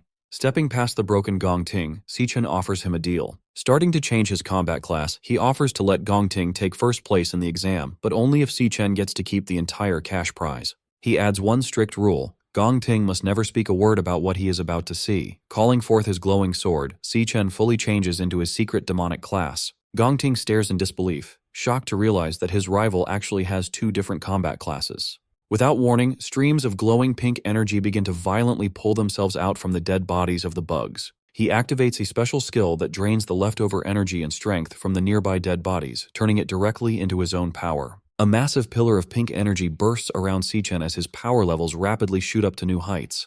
Covering his face from the strong wind, Gong Ting watches the incredible display of power in pure shock. Even the boss pauses, silently staring at the boy. Breathing out a cloud of energy through his sharp teeth, Si Chen feels his strength and stamina reach their absolute limit. Glowing with a dark demonic energy, he confidently repeats his earlier claim. He will kill the monster himself. The Overlord makes its next move, casting Soul Rest Enigma. A surge of energy burst from the monster's glowing green shield, flooding the cavern with psychic pressure. The mental assault slams into Gong Ting. Bleeding and spent, he grabs his head in agony, cursing the hypnosis clawing at his mind again. Si Chen, fully transformed, doesn't even flinch. The Overlord freezes when Si Chen starts walking toward it, with his massive sword resting on his shoulder. Confused, the monster demands to know why its hypnosis has no effect on him. Frantic to put him down, the Overlord fires off Sonic Hell, blasting a shockwave outward. The force rips through the cavern, but Si Chen holds his ground while Gong Ting buckles under the pressure, crying out in pain. The Overlord locks its gaze on the boy. Si Chen stares right back, eyes glowing. He takes a step forward and keeps walking, heading straight for the shielded monster. Panic hits the Overlord. It stammers, unable to understand how its attack did nothing. The Overlord commands its summons to tear Si Chen apart, and a massive shadowy serpent lunges at him. Si Chen grips his glowing sword and with one brutal swing splits the serpent's head in two. The beast crashes to the ground. Two more giant serpents dive at him from above. He braces, swings his blade in a wide arc, and takes both their heads off in a single cut. With his path clear, Si Chen charges straight toward the Overlord. The monster laughs, declaring its barrier can't be broken. Si Chen asks if that's true and leaps high, positioning himself above the glowing shield. The system announces his stellar warrior skill, Ossuary Collapse, draining the remaining strength from surrounding monster corpses to feed his own power. Si Chen lets out a roar. He brings his sword down with everything he has, and the barrier shatters into pieces. The Overlord stares in disbelief. Gong Ting can't believe it. His rival just destroyed the shield in a single hit. Si Chen drops his weapon and charges his fist with blinding energy. The system confirms the activation of Triple Cataclysm in crushing mode. He drives his fist through the Overlord's body, blowing it apart with a surge of raw energy. The punch slams the Overlord into the ground. As the smoke clears from the crater, the Overlord, reduced to a shadowy remnant, mutters, half dead. Standing over the broken monster, Si Chen orders it to talk. He wants to know its connection to Wrath. The Overlord is stunned, asking how a human could know Lord Wrath's name. Si Chen demands an answer. The Overlord spits back that if it knew where the Demon King was, it wouldn't be rotting in this dungeon instead of trying to break his seal. Si Chen freezes. The implication hits him. Someone in this world managed to seal Wrath away. The Overlord bursts into laughter, warning that Lord Wrath will rise again. It vows the Demon King will reclaim his armies and slaughter every last human down to the bone. The Overlord's core ruptures and dissolves into the air. Si Chen reaches out as the system activates, devouring the monster's glowing green essence. The system confirms the absorption, granting Si Chen a new Flower Mage class called Phantom Sorcerer, equipped with the Overlord's psychic attacks and barrier skills. His level jumps to 25, and he earns 3 rare black-scale snake galls. Reviewing his new class, Si Chen connects the dots. Wrath didn't just appear out of nowhere in the future. The Demon King had already been trapped in their world long before the invasion began. A massive hidden conflict happened in the past to seal him, and Si Chen knows nothing about it. His thoughts break when he notices Gong Ting limping toward him. Injured and coughing blood, Gong Ting admits he never expected to fight a dual-class user. He concedes that Si Chen is on another level and acknowledges him as the winner of their duel. Gong Ting gives his word that Si Chen's secret is safe, promising to take everything he saw today to his grave. His strength gives out. He coughs up more blood and drops against the cavern wall. Si Chen tells him to hang on. With the Overlord dead, the dungeon exit should reopen, and the guild's rescue teams will pour in any second. Then Si Chen freezes. His passive pact skill triggers, flooding his mind with a warning. The system forces a shared vision on him, showing what his contracted beast, Leo, is looking at. A hostile man radiating dark, swirling energy. Si Chen realizes where Leo is and yells his sister's name. The psychic link reveals an awakener with glowing green eyes, commanding shadowy tentacles. The man is cornering a terrified Si Yun, who clutches Leo to her chest, shielding the small cub from the creeping appendages. Late afternoon on June 24th, Si-yoon is making her way back home through the narrow streets of the city. Ever since she stepped out of the convenience store, she's had some seriously creepy shadows matching her every step. Two smirking thugs are trailing right behind her. Hidden inside her backpack, little Leo can sense the hostility too, letting out a tiny, protective growl. Feeling the backpack shift, Si-yoon asks her cub if he's sensing the danger as well. But instead of panicking, she gently holds the bag and tells her little partner to stay completely hidden inside. Rather than getting scared, Si-yoon turns back with a fierce, brave expression. Honestly, she's almost glad they followed her because her boring night just got a whole lot more interesting. She immediately taps into her survival instincts. When you're being followed, rule number 1 is to get somewhere crowded. Charging down a flight of stairs, she heads straight for the bustling market district. At this time of evening, the local restaurant row is absolutely packed. Using the chaos of the dinner rush to her advantage, she quickly slips into the massive crowd, effortlessly blending in with the shoppers and diners to break her stalker's line of sight. Behind her, the thugs are quickly losing ground. The beanie-wearing guy starts aggressively shoving people aside, frantically trying to force his way through the dense crowd. But Si-yoon's evasion game is on point. The exact millisecond they get distracted by the busy crowd and look away, she vanishes into thin air. The two thugs are left standing in the middle of the street in absolute shock. They panic, looking around for any sign of her. Meanwhile, Si-yoon makes a quick run into a quiet, secluded alleyway to hide. She catches her breath and looks back, relieved to confirm that the creepy stalkers are finally gone. Just as Si-yoon thinks she's managed to escape, a heavy step echoes right in front of her. She stops dead in her tracks, startled to find a shady older man with slicked back white hair standing on the steps of her own apartment building. Casually puffing on a cigarette, he mockingly complains that he's been waiting forever because the building's door is locked. Her heart drops as she realizes this was a coordinated setup. Horrified, Si-yoon backs away, demanding to know who they are and how on earth they figured out exactly where she lives. Before she can get any answers, the two thugs from earlier catch up and block her exit, laughing about how the little chick can certainly run fast. Realizing she is completely cornered, Si-yoon tries to make a desperate break for it, dashing down the corridor, while the gang of hunters laugh maniacally at her futile attempt. But these guys aren't just ordinary street thugs. They're awakeners.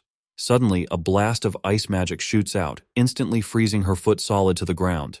The sudden momentum sends her crashing face first onto the hard pavement, knocking her backpack away. Her foot is completely shattered in ice as a glowing blue, frost-coated hand looms over her.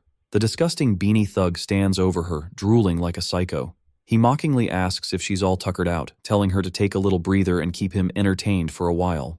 Just as the creepy stalker is about to lay his hands on her, Si-yoon screams out in panic. But before the creep can even touch her, a giant spectral paw slams directly into his face with insane force, sending him flying backward through the air and crashing brutally onto the pavement, which even surprises the white-haired leader. A heavy thud rattles the pavement. Stepping directly in front of a trembling Si-yoon is a colossal, majestic white lion. Si-yoon is shocked, staring at the majestic, glowing beast. Her eyes widen in pure disbelief as she realizes this legendary predator is none other than her little Leo. The beanie thug clutches his bleeding face, screaming in absolute horror. He frantically yells to his partner, crying about how the client who hired them never mentioned they'd have to fight a giant, overpowered monster lion. Leo lets out a deafening, earth-shaking roar that echoes throughout the entire alley. Completely terrified, the hooded stalker panics, frantically charging yellow lightning into his fists in a desperate, last-ditch effort to defend himself. But maintaining that massive, legendary form is way too exhausting for a baby cub. Right after his big, heroic entrance, Leo's energy runs out, and he immediately de-transforms, shrinking back down into his cute, tiny self before tumbling onto his back, completely dizzy. Seeing her fluffy little guardian instantly pass out from exhaustion, Si-yoon panics and immediately scoops her tiny champion up into her arms as she frantically checks to see if he is going to be okay after expending all his energy. Watching the legendary lion immediately shrink back into a helpless, dizzy baby, the white-haired leader looks on with utter disappointment. He scoffs, muttering that he actually thought the beast was going to be something special. With a cold snap of his fingers, he decides to end this game and reveals his own terrifying awakener power. Massive, thorny wooden roots violently rip right through the concrete floor, swarming the narrow alleyway as he sneers that the cub couldn't even maintain its form for 10 seconds. The giant, writhing vines swirl and coil around Si-yoon, trapping her in a thorny, living cage. Clutching a dazed Leo tightly to her chest, she desperately warns the man to stay back. But her warnings mean absolutely nothing to a seasoned killer. Coiling the sharp, thorny branches closer and closer to her face, the leader coldly tells her not to waste his time. He gives her a terrifying ultimatum. She can hand the beast over herself or he'll gladly tear it away from her corpse. Just as the leader is about to close his trap, Leo's eyes shine, and the legendary contract skill triggers. Stellar Warp. Consuming his mental control, a massive warp portal opens, and in a flash of pink light, Si-Chen teleports directly to Leo's location and delivers a devastating kick straight to the leader's face. The sheer kinetic force of the teleport strike sends the thug flying backward like a ragdoll, crashing brutally through the metal alleyway bins. Si-Chen calmly turns to his sister and apologizes for being late, casually explaining that his dungeon business took a bit longer than expected before asking if she and Leo are doing all right. The hooded thug is completely bewildered, wondering where this overpowered monster of a guy suddenly spawned from. Still deeply shaken, his sister frantically tries to explain the situation, warning him that she has no idea how they tracked her down and that they are all high-level awakeners. But Si-Chen just looks back with a reassuring smile, telling her to take a deep breath because her big brother is here now. Meanwhile, the leader emerges from the rubble. Seeing his plan get instantly disrupted, he snaps, furious at himself for letting his guard down for even a second. With thorny wooden roots coiling tightly around his body, he screams that Si-Chen has just made the biggest mistake of his life, vowing to bring their decapitated heads back to his client and demand triple the pay. But our boy doesn't even flinch. Clenching his fist as golden lightning begins to violently crackle around his knuckles, Si-Chen calmly tells his sister to get behind him and stay there, promising that this is not going to take long. Si-Chen recalls his childhood. One day he is getting absolutely pulverized in a dusty alleyway. Leading the beatdown is an orange-haired bully who also happens to be his cousin, screaming at him to finally learn his place. The thugs pin young Si-Chen to the dirty floor, intending to break his spirit. But the bullies didn't count on his sister. A young Si-Yun suddenly charges into the alleyway wielding a massive metal pipe, ordering the thugs to get their hands off her brother. The arrogant orange-haired cousin isn't intimidated at all, mockingly laughing at the idea of this tiny girl trying to play savior. Seeing the gang shift their focus to his sister, a panicked Si-Chen desperately screams at his cousin not to take a single step toward her. He desperately reminds the bully of his solemn promise never to lay a hand on Si-Yun. The smug cousin just laughs it off, openly admitting he lied. He proudly boasts that today is the day he finally beats some humility into his insufferable family members. But while the ringleader is busy monologuing, he makes a fatal mistake. Exploiting the distraction, young Si-Chen spots a heavy brick on the ground, grabs it, and violently smashes it directly into the face of the thug holding him down, shocking everyone. Young Si-Chen is furious. Raising his bloodied brick, he charges straight toward his cousin. The arrogant orange-haired ringleader's face instantly pales as he watches Si-Chen sprint at him with pure murderous intent. Si-Chen delivers a brutal brick smash directly to his cousin's face for breaking his word, sending him crashing heavily onto the concrete pavement. Bleeding and crying on the floor, the defeated cousin shrieks in terror, calling Si-Chen a complete and total psychopath. Catching his breath, young Si-Chen drops his weapon and gently tells a trembling Si-Yun that everything is okay, and she doesn't need to be afraid. In the present, Si-Chen instructs Si-Yun to stay tucked safely out of harm's way, and calmly assures his sister that he will wrap this up in no time. Refusing to let their prey escape, the stalkers charge straight at him, ready to cut him down. Clutching little Leo, Si-Yun panics. She frantically warns him that he's facing 3 highly dangerous, unhinged awakeners, convinced there's absolutely no way her brother can fight all of them simultaneously. The hooded thug charges in, winding up a massive, lightning-infused fist. He screams at Si-Chen, mocking him for just standing there and making no effort to defend himself. But before the guy can even register what's happening, Si-Chen counters with a single, devastating punch that sends him flying headfirst into the concrete wall. Watching her brother effortlessly fold a high-level awakener with one hand, Si-Yun's jaw completely drops. Right on cue, the bleeding beanie thug leaps, desperately lunging with his glowing elemental dagger. Without even breaking a sweat, Si-Chen cleanly catches the thug's wrist mid-air before delivering a brutal knee strike straight to his face. The sheer kinetic force of the strike launches the beanie thug backward, leaving him crumpled in the alleyway garbage bins. Instantly, a massive thorny wooden root rips through the alley toward him, but with insane reaction speed, Si-Chen effortlessly tilts his head to evade the surprise attack. The heavy vine misses entirely, snapping violently against the tiled brick wall behind him. Seeing his subordinates easily taken out, the white-haired leader completely loses his mind, screaming in fury that a mere kid in a school uniform is making a mockery of them. Channeling his plant magic, the boss summons a swarm of massive, glowing wooden spikes, furiously vowing to turn Si-Chen into a human pincushion. Si-Chen remains calm, and tapping into his godlike agility, he seamlessly slips and weaves through the incoming storm of razor-sharp vines without getting a single scratch. In a single fluid motion, Si-Chen launches himself straight through a gap in the defenses, closing the distance instantly. The white-haired boss is horrified, screaming that this shouldn't be possible and panicking over how anyone could move like that.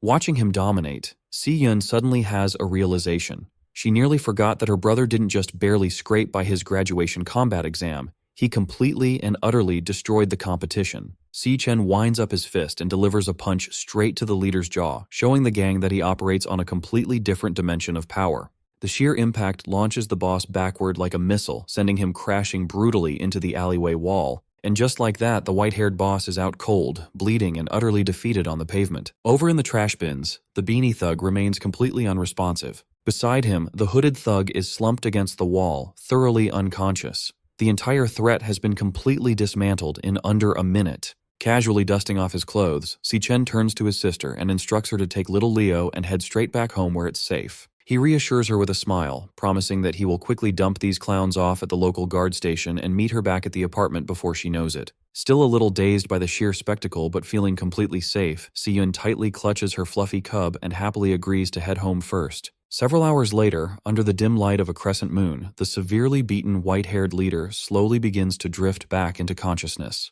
Groaning in pain, the battered boss struggles to open his blood-caked eyes. But his confusion quickly turns to dread. He realizes that he and his two thugs have been stripped of their weapons and bound tightly back-to-back around a concrete pillar, with Si Chen staring directly down at them. The leader immediately panics, hysterically demanding to know where they are and why they were dragged to this isolated spot, while the beanie thug whimpers that his shattered skull literally feels like it's cracking in half. Remaining completely unfazed by their whimpering, Si Chen coldly asks if they belong to the Black Mountain Society. Knowing they never lift a finger without getting paid first, he directly demands to know who is bankrolling their operation to kidnap his sister. The battered boss just chuckles bloodily, refusing to talk. He arrogantly explains that snitching is a death sentence in their line of work, so he has no intention of opening his mouth. Si Chen doesn't even bat an eye. Recognizing that they want to play tough, he calmly sighs, deciding they can do this the hard way. Suddenly, a dark, swirling energy wraps around him as his system initiates a class switch. The system confirms the switch is complete, revealing Si Chen's terrifying level 25 Phantom Sorcerer class. Armed with dark psychic manipulation spells like Soul Rest Enigma and Ripple Hell, he's about to show these mercenaries a level of mental torture they won't ever forget. Interrogating his captives, Si Chen wastes no time and activates his newly acquired Phantom Sorcerer magic to force his way into the white-haired leader's mind. Under the weight of the hypnosis spell, the mercenaries' mental defenses begin to fracture. Before anyone can process the shift, a thorny root erupts from the concrete right next to them. Terrified, the beanie-wearing thug screams in panic, demanding to know what is happening to his boss. Unmoved by their cries, Si Chen unleashes Soul Rest Enigma and targets the legs first. In a flash, a sharp vine pierces cleanly through the leader's thigh, painting the floor red. Si Chen then calmly marks the hands as his next target. Another thorny branch thrusts upward, impaling the mercenary's palm to ensure he can never threaten anyone again, making it clear that this agony is exactly what they deserve for ever daring to lay their hands on his sister. Witnessing his partner get dismantled so easily, the beanie-wearing thug loses what little courage he has left, screaming in terror at the power standing before him. With a cold gaze, Si Chen declares that it is finally the survivor's turn, and the surrounding wooden roots coil closer, ready to repeat the torture. The threat breaks the mercenary instantly. Sobbing and begging for mercy, he confesses everything, blabbing that the mastermind behind the kidnapping is the son of the first hospital's director. Desperate to save his own skin, the thug yells out the client's name, Jin Duoxin. At 5 o'clock that evening, at a lavish rooftop pool party atop the Purple Peak Tower, Jin Duoxin is lounging, unaware that his hired thugs have already sold him out. His wealthy friends start teasing him, laughing about how the legendary campus heartthrob was rejected twice by a single junior schoolgirl. Jin Duoxin fumes in silence, swearing that she made a fool of him in front of everyone, and promises himself that she will regret every second of it tonight. Annoyed by the constant mocking, he snaps at a girl trying to follow him and storms off toward the restroom to clear his head. While he is at the urinal, the restroom lights begin to flicker and buzz, instantly catching his attention. Growling in frustration, he curses his luck, complaining that even the building's electricity is plotting against him tonight. Suddenly, a shadow looms. Jin Duoxin spins around to find Si Chen standing behind him. Our boy calmly demands to know if he is indeed Jin Duoxin. Down in the surveillance room, the security guards gossip about how the rich kids bought out the top floor and shut off all the security cameras so they could party in private. One of the guards leans in, whispering a dark rumor that many of the girls up there did not come willingly, having been lured into a trap. Shocked by the revelation, the other guard can barely believe his ears.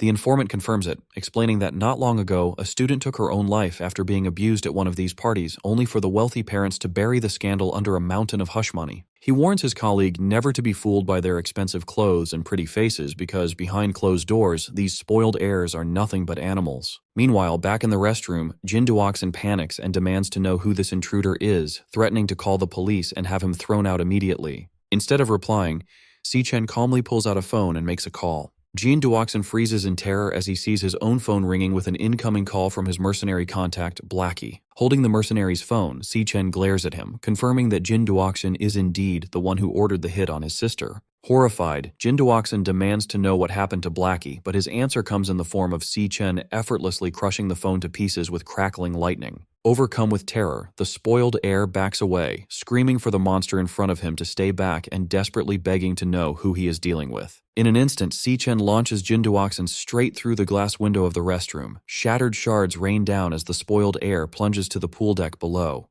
Bleeding and bruised on the hard floor, Jin Duoxin frantically shrieks for help, begging anyone to save him. He looks toward the pool, only to find a chilling sight. Every single one of his party guests is already floating face down or slumped over unconscious. Si Chen steps out onto the deck, enveloped in a dark, ominous aura. Desperate to escape, Jin Duoxin crawls backward on his hands and knees, cursing in panic. Glaring up at the glowing eyes of his pursuer, he screams, demanding to know who he is, what he did to deserve this, and why he is being hunted. He tries to play his final card, loudly boasting about his father's high status as the director of the first hospital. He shrieks that if Si Chen lays a single finger on him, his father will use all his power and influence to have him buried. Tired of the empty threats, Si Chen orders Jin Duoxin to shut his mouth, instantly seizing control of the heir's mind with his hypnosis spell. Under the spell's influence, Jin Duoxin collapses to his knees. Si Chen looks down at his puppet and coldly commands him to pick up a sharp piece of the shattered glass. Jin Duoxin's hand automatically reaches down, gripping the sharp glass shard. It becomes clear that pure evil does not only hide inside dungeons. Instead, it walks among ordinary humans every single day. Jin Duoxin and his friends committed unspeakable crimes against a helpless student. These spoiled brats use their endless wealth to cover up their crimes, driving the poor girl to take her own life in despair.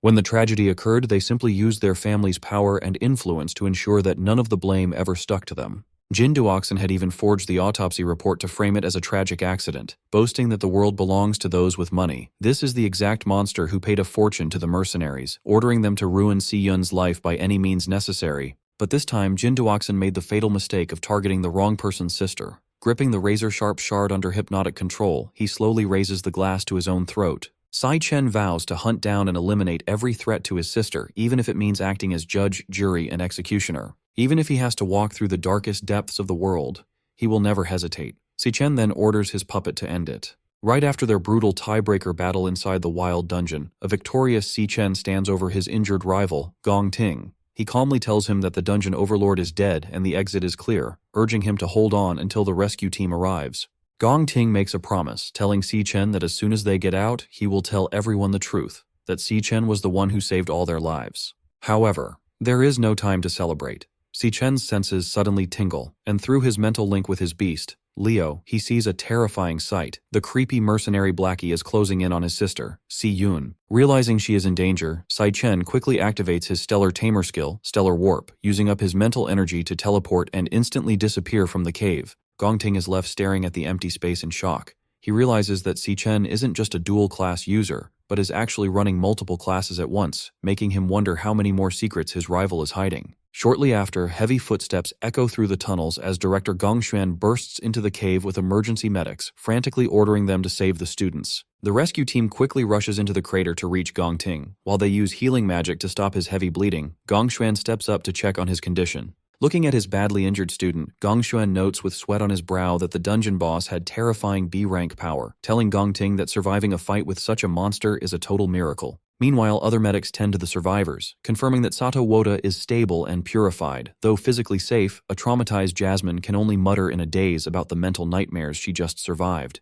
Gong Xuan then notices that Si Chen is missing. When the search teams find no sign of him, the director assumes the boy got scared and ran away, ordering his men to search the area. Furious, Gong Xuan blames the entire disaster on the incompetence of the inspection agency. He angrily declares that Gong Ting's injuries are their fault and promises to have every single inspector fired as soon as they return. On the other hand, Gong Ting's clever father, Gong Lin, looks at the bloody scene and smirks. He immediately starts spinning a fake story, framing the event as a tragic beast outbreak that the examiners simply couldn't handle. Gong Lin plans to tell the world that his heroic son stepped up to save everyone when all hope was lost.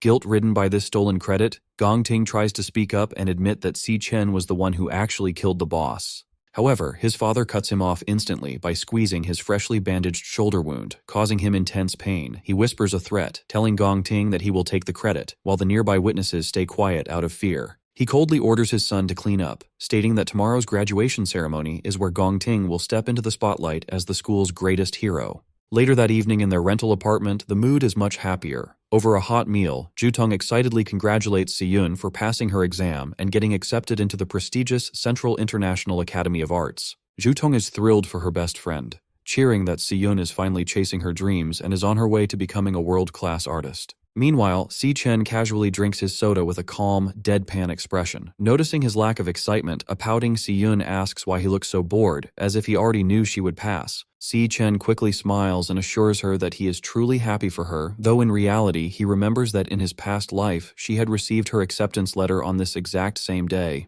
Jutong admits she is highly jealous because studying in the elite city of Sanhaven is a rare opportunity that regular people can only dream of. However, Si-yun worries about how far away Sanhaven is and its high cost of living. Seeing her hesitate, Si Chen steps in and tells her to completely forget about money or any other worries.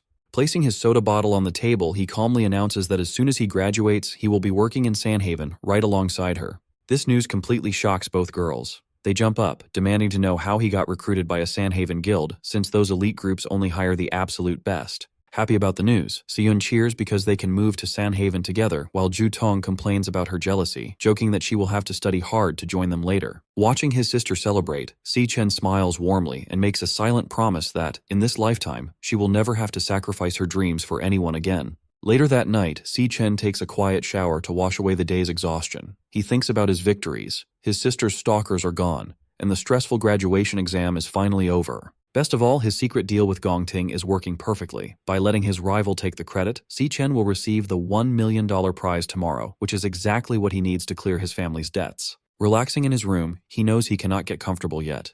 He thinks about the Demon King, Wrath, realizing that if the Overlord was sealed upon entering the human world, the timeline has completely changed. His original 3-year timeline before the apocalypse is now highly uncertain. If he knew where the seal was, he would break it himself to end the threat early, making finding Wrath his top priority so he can get to Sanhaven quickly. But before fighting a Demon King, Si Chen knows he needs a strong ally he can trust. Fortunately, tomorrow's graduation ceremony is the perfect place to recruit the exact person he needs.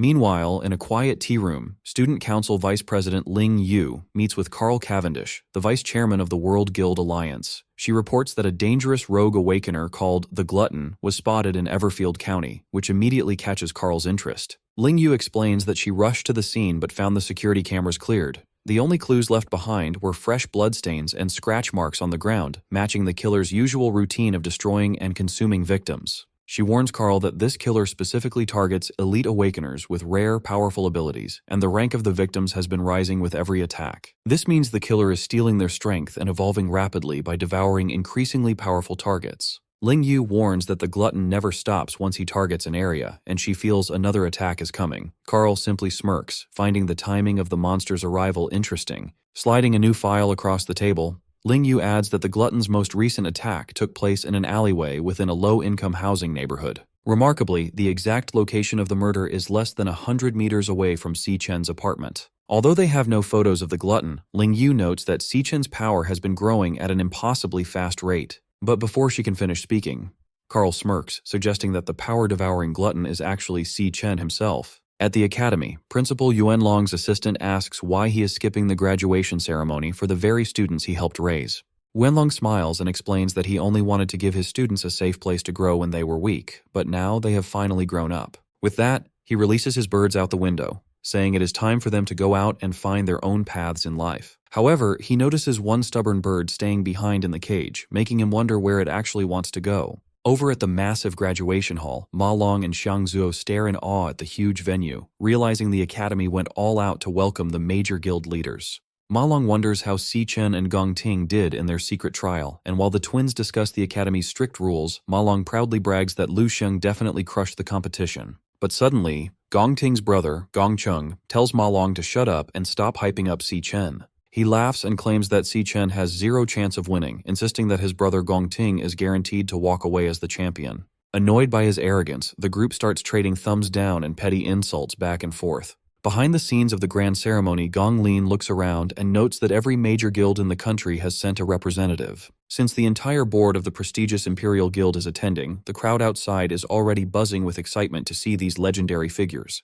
Soon enough, Imperial Guild co-founder Guam Yuan and founder Titan Ming make a grand entrance to greet the elite guests, prompting Gong Lin to quietly scheme for the upcoming board election. He plans to use this very ceremony to win over the undecided board members and break his dead-even vote tie. By doing this, Gong Lin is determined to finally seize the highly coveted chairman's seat for himself. He assures his son Gong Ting that Carl, the vice chairman of the World Guild Alliance, will personally hand him the champion's trophy, marking the start of their rise to the absolute top. However, he firmly warns Gong Ting not to screw this up, ordering him to go out there, give a perfect speech, and show the world what he is made of. Feeling suffocated by his father's intense pressure, Gong Ting remains silent while clenching his fist so tightly that his suit wrinkles. Right on cue, the host steps onto the main stage to kick off the highly anticipated 2157th National Awakener University graduation ceremony. As she announces that the final assessment is officially over, Ma Long and the twins in the crowd instantly light up with excitement. Now that all the powerful board members and school officials are seated, the historic ceremony officially begins. The entire auditorium erupts into loud applause, but while Gong Ting sits in tense silence, Si Chen calmly watches the show unfold. Next, the announcer takes the stage to officially reveal the results of this year's grueling assessment. She points dramatically to the gleaming gold trophy waiting on stage for the ultimate champion. She then introduces the special guest presenter, inviting Carl Cavendish, the vice chairman of the Global Guild Alliance, to step forward. Under the bright spotlights and loud applause, Carl steps up, ready to personally announce the winner of the grand award. He starts by thanking the Imperial Guild for the invitation, saying it is an honor to witness Easternia's next generation of elite talent. Then, he quickly grabs everyone's attention by hinting that something highly unexpected happened during the final test, catching Ma Long and the twins completely off guard. He drops a massive bombshell, revealing that the low-level D-rank dungeon assigned for the exam was actually a highly dangerous disguised B-rank dungeon. This shocking news sends a wave of panic through the crowd, with people whispering that even professional teams struggle with B-rank threats, wondering how on earth the students survived. Carl goes on to explain that when all hope seemed lost, one heroic student used sheer skill and flawless technique to pull off the absolute impossible. He reveals that this lone warrior single-handedly defeated the B-rank dungeon boss and brought his entire team back alive. As a calm Si Chen and Gong Ting listen from the crowd, Carl gets ready to name the strongest graduate of their generation. He raises his arm and officially crowns Gong Ting as the undisputed champion of the year. Confetti rains down as a serious Gong Ting stands up to accept the crowd's roaring applause. Meanwhile, Ma Long and Xiang Zuo are completely losing their minds, absolutely convinced that the results must have been rigged for Si Chen to lose. Seeing this, Gong Chung immediately starts gloating, rubbing the victory in their faces and bragging that his brother is simply built different. The surrounding students are left in awe, murmuring that clearing a B-rank dungeon alone is on an entirely different level compared to their own struggles. The crowd continues to go wild, showering Gong Ting with praises for his legendary strength and looks. As Gong Ting slowly climbs the stage stairs, a calm Si Chen silently watches him from his seat. Looking back, Gong Ting instantly remembers their secret deal in the dark cave, where Si Chen offered him first place in exchange for the entire $1 million prize money. He vividly recalls Si Chen's only condition, which was to never tell anyone about his hidden demonic class transformation. Back in the present, Si Chen watches quietly, curious to see how his rival will handle the stolen spotlight. But as he stands before the massive crowd, Gong Ting is haunted by his father's harsh warning to give a perfect speech and show everyone his true worth. The announcer then warmly welcomes Gong Ting to the microphone to deliver his champion's speech. The crowd instantly falls in love with him, praising his calm and dignified look, calling him a true hero in the making. They whisper that he is a worthy heir to the prestigious Gong family with a limitless future, which makes a proud Gong Lin smile in approval. Looking down at his notes, he bitterly questions if this stolen glory is all his worth really amounts to. He begins by acknowledging that the vice chairman was absolutely right about the heroic feats of surviving a hopeless fight, saving the team, and defeating the boss. But then he drops a shocker and reveals the truth. None of those legendary deeds were his, because it was actually all Si Chen. This sudden confession catches everyone off guard, leaving both Si Chen and Carl completely speechless. Hearing this, Gong Lin loses his mind, fuming with rage as he watches his son throw away their family's carefully crafted glory. Meanwhile, Gongcheng panics and shouts in disbelief at his brother's decision while the nearby students whisper in confusion. Gongting continues, explaining that the exam went completely wrong, the examiners were knocked out, and only he and Si Chen remained to face the threat. He praises Si Chen as a brilliant lightning assassin, a prodigy who defeated waves of high-level beasts using nothing but pure skill and instinct. Watching his rival fight showed him what true strength looks like, admitting he had never seen that level of power before. He named Si Chen the rightful champion, making our hero glad that his rival kept his secret demonic double-class safe. Panic quickly erupts in the arena as the crowd questions the Academy's integrity, wondering if the official results were rigged from the start. However, instead of getting angry, Carl simply smirks, highly amused by this dramatic turn of events. Seizing the moment, Ma Long and Shang Zuo demand a full investigation, convinced the exam was rigged to hold their friend back. At the same time, the guild founders sit in silence, processing this sudden disruption to their carefully planned event. Guam Yuan immediately demands answers from Gong Lin, stating that the public deserves a clear explanation for this mess. But refusing to face this public humiliation, Gong Lin scoffs and storms out of the ceremony, leaving the confusion behind. Standing alone on the stage, Gong Ting tears up his prepared speech, determined to stop letting his father dictate his life. Back in his office, Principal Yuan Long watches his final bird fly away, which mirrors Gong Ting's choice to finally take control of his own path. Watching the bird soar freely, the principal smiles, happy that his student has finally found his own direction. Gong Ting then concedes this round to Si Chen with a competitive smirk, promising that next time he will be the one on top. To understand what happens next, we learn that the global network of thousands of guilds is divided into 5 tiers, from peak down to standard. While peak guilds are the absolute best, elite guilds are the realistic limit for strong awakeners, with only 12 existing globally, including the Imperial Guild. Over on the recruitment floor, standard graduates are practically begging recruiters to take a look at their resumes. Unfortunately, the Divine Eye Guild immediately shuts them down, saying they aren't hiring support classes this year and telling them to leave. In this tough job market, average graduates struggle to get a single offer, but everything changes if you get invited to an elite guild. Soon after, the Imperial Guild's HR manager, Charlson, hands an employment certificate to Ma Long, welcoming him to their prestigious ranks. The twins, Xiangzhou and Xiangyu, celebrate their spots in the research division, while a terrified Ma Long panics over his assignment to the combat unit. Stepping inside the massive headquarters, the group can barely contain their excitement about joining one of the 12 elite guilds in the world. Nearby, other classmates watch in bitter regret, kicking themselves for refusing to join Si Chen's squad when they had the chance.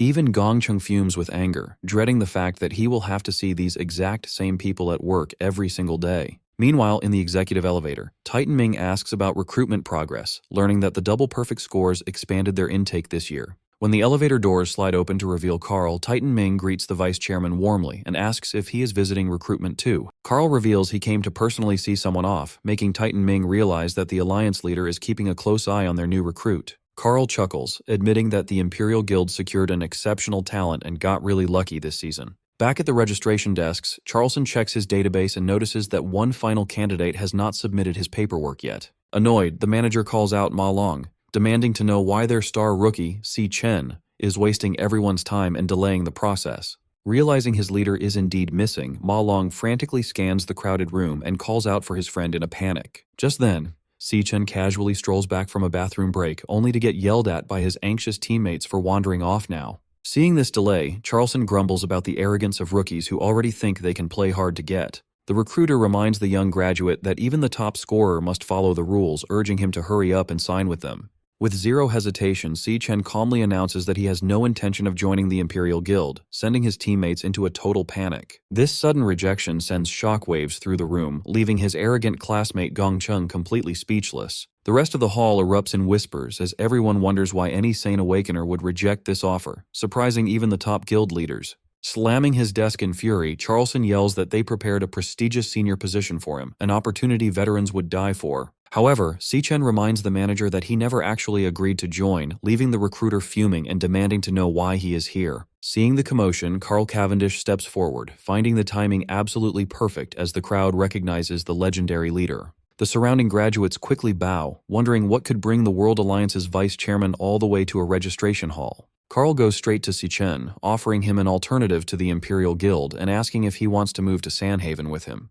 He even offers to personally nominate Si-chen for the Ember Star Knights, shocking both Gongting and Titan Ming. Instantly, the hall erupts in whispers at the mention of the Ember Star Knights, a name usually reserved for major global headlines. The graduates whisper that there are only 6 peak guilds globally, rumored to have enough power to level an entire nation if they wanted to. On top of that, these god-tier groups never recruit publicly, relying solely on private invitations and personal referrals. Yet, unmoved by this amazing offer, Si-chen politely declines, explaining he is actually there to recruit teammates for his own organization. Hearing this, Ma Long and the twins freeze in shock, realizing their friend has somehow already founded his own group. Snatching his card away, Charleston mocks the idea of a rookie running a startup, reading the name Black Raven Guild aloud with a sneer. He yells that registering a new guild is strictly restricted, expensive, and requires a formal referral that a rookie graduate could never get anyway. The manager scoffs, demanding to know how a kid fresh out of school with zero backing could have possibly pulled off such a feat. However, the reception desk quickly chimes in, confirming that the database lists the Black Raven Guild as a legitimate organization, freezing Charleston in shock.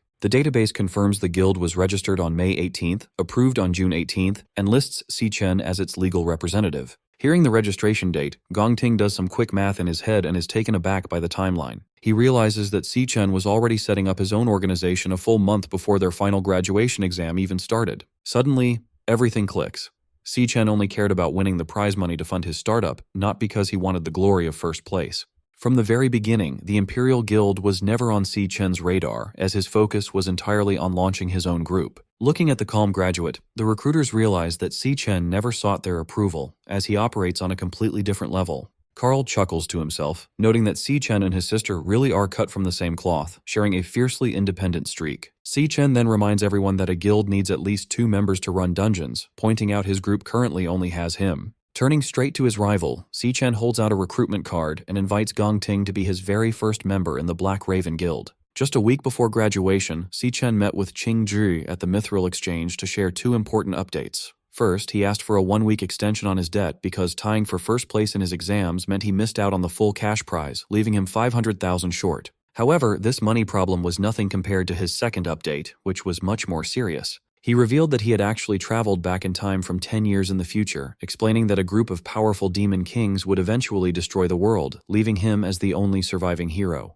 Si-chen then described how the apocalypse began, explaining how the first demon king, Wrath, used destructive energy waves to tear the earth apart. He went on to explain that a brilliant inventor named Qing-Zhi stepped up to save humanity by creating and donating a special defensive tool called the Stillstone. Thanks to this invention, humanity managed to survive Wrath's deadly waves, buying survivors enough time to gather their strength and fight back. Hearing this, Qing-Zhi stood up in pure shock, because while the Stillstone was designed to block wave magic, the device was currently just an unshared idea in his own head, proving that Si-chen was telling the truth. Si-chen immediately invited Qing-Zhi to join his team and work for him. On June 26th, after receiving the full debt payment, Qing-Zhi happily returned Si-chen's weapon to him inside the Mithril Exchange archive room. To cover the interest, Si-chen also pulls a pouch of rare materials from his inventory and drops premium loot like poison cage ant legs, mantis spikes, and a rare snake gall onto the table. Qing-Zhi is thrilled with the high-quality haul and praises his partner, but Si-chen casually brushes it off, explaining he was in a hurry and could only grab those few items.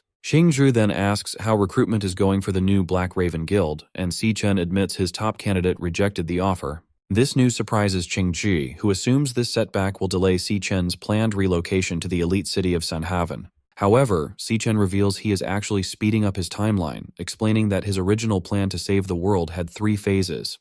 The first phase was simple: build a standard rookie guild from scratch with a small team.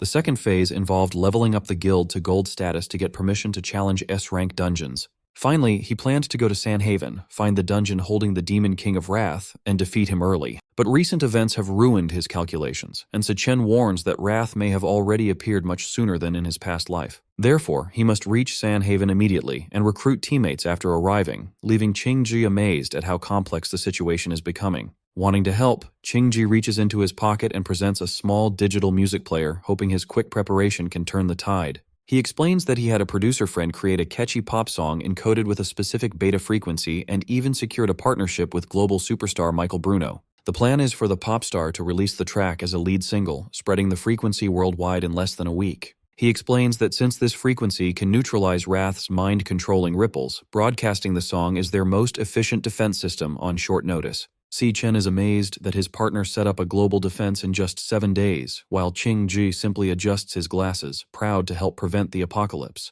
Before Si Chen can even process this massive achievement, Qing Ji reveals yet another surprise. Using his storage ring, Qing Ji projects a custom smartwatch onto Si Chen's wrist, explaining he built it to track S-rank threats and their past locations. He proudly explains that this unique prototype will be the ultimate tool for hunting down Wrath before the invasion begins. Si Chen is surprised that the radar outperforms his own system, realizing his new partner is a genius who built a revolutionary tracking device in 1 week. Qing Ji admits he wishes he had the combat power of an awakener to fight on the battlefield directly. Si Chen quickly reassures him, saying his technological help is already invaluable and promising to handle the combat himself. Still, Si Chen remains on high alert, knowing Wrath is just the vanguard of the invasion, and resolves to gather more intel on the Demon King. Later that evening, inside a rainy hospital, the spoiled heir Jin Duoxin is locked in a padded cell as a drooling mess from Si Chen's hypnosis, while his furious father, Ronald Jin, watches. The angry old man demands to know who dared to break his family's pride and ruin his son.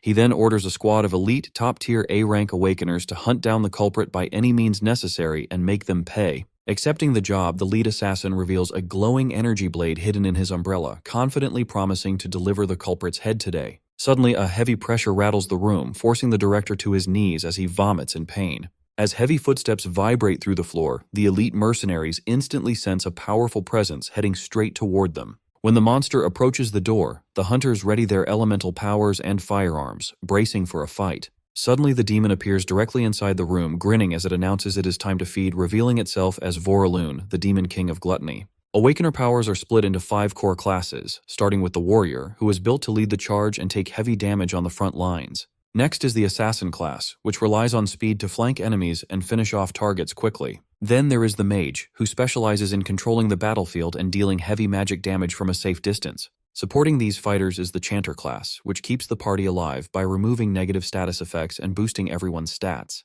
However, there is a 5th core class that stands completely on its own, operating under a unique philosophy. This offensive class completely abandons defense, trading personal safety for the highest raw destructive power in the entire system. Si Chen lands in the volcanic depths of the 2nd floor, ready to face the Dreadspire Overlord, a monster wielding the destructive power of the Archer class. As he dodges plasma beams in the volcanic cavern, Si Chen tracks the trajectory of the last shot to find the sniper's hiding spot. He realizes that although the boss's ranged attacks are incredibly powerful, it has to recharge between shots, giving him a brief window to strike right before a tail rustles in the distance. Seizing his chance, Si Chen charges in with his lightning dagger ready for a quick, decisive strike to end the monster, but he realizes too late that it is a trap. Suddenly, the monster fires a beam of light that causes a massive explosion, and Si Chen jolts awake in his bed, gasping for air as he returns from the Void Tower. Still shaken, he cannot help but curse the sneaky monster. Stretching after a long night, Siyun finds her brother slumped on the couch looking like a zombie, while the little cub, Leo, sleeps on his chest.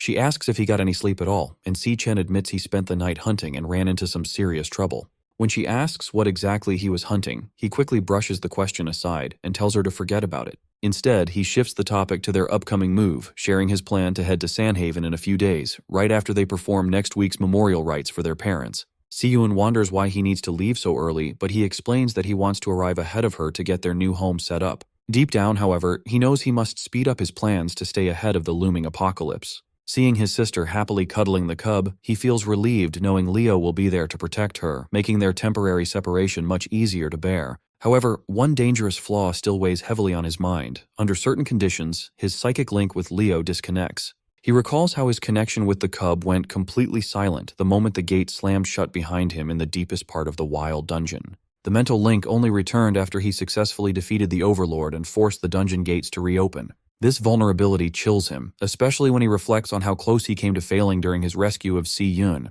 If his victory over the boss had been delayed by even half a minute, his sister and her companion would have been killed by the mercenaries. Before he sets off, Si Chen asks his sister if he can borrow Leo for his trip to Sandhaven. This sudden request catches both Si Yun and the little cub completely off guard. In this world, dungeons are rare and highly competitive commodities because clearing them yields extremely valuable resources. Because of this, the government auctions off the clearance rights for newly discovered dungeons, turning high-rank locations into multi-million-dollar bidding wars.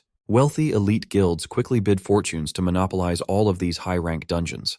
While the major players snap up the best zones, the low-tier remnants are left for the public, forcing independent non-guild teams to fight over the leftovers. Inside one of these street-level offices, a minor party leader complains about barely winning a D-rank dungeon license, though his companion warns him to be grateful since they have not had work in months. Needing to fill out their roster, the leader sends his recruiter out into the streets to hire a warrior for their upcoming raid.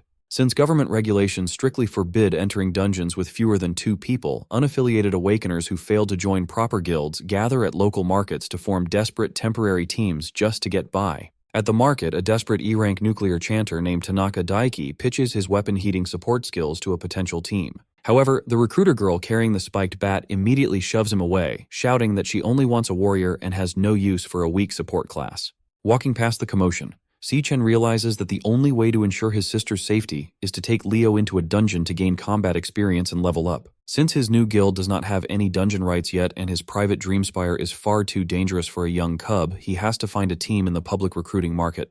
Wearing glasses and using a fake E-rank Stellar Tamer identity under the alias Ashton Lee, he registers alongside a hooded Leo, ready to blend in with the rookies and secure a spot in a party.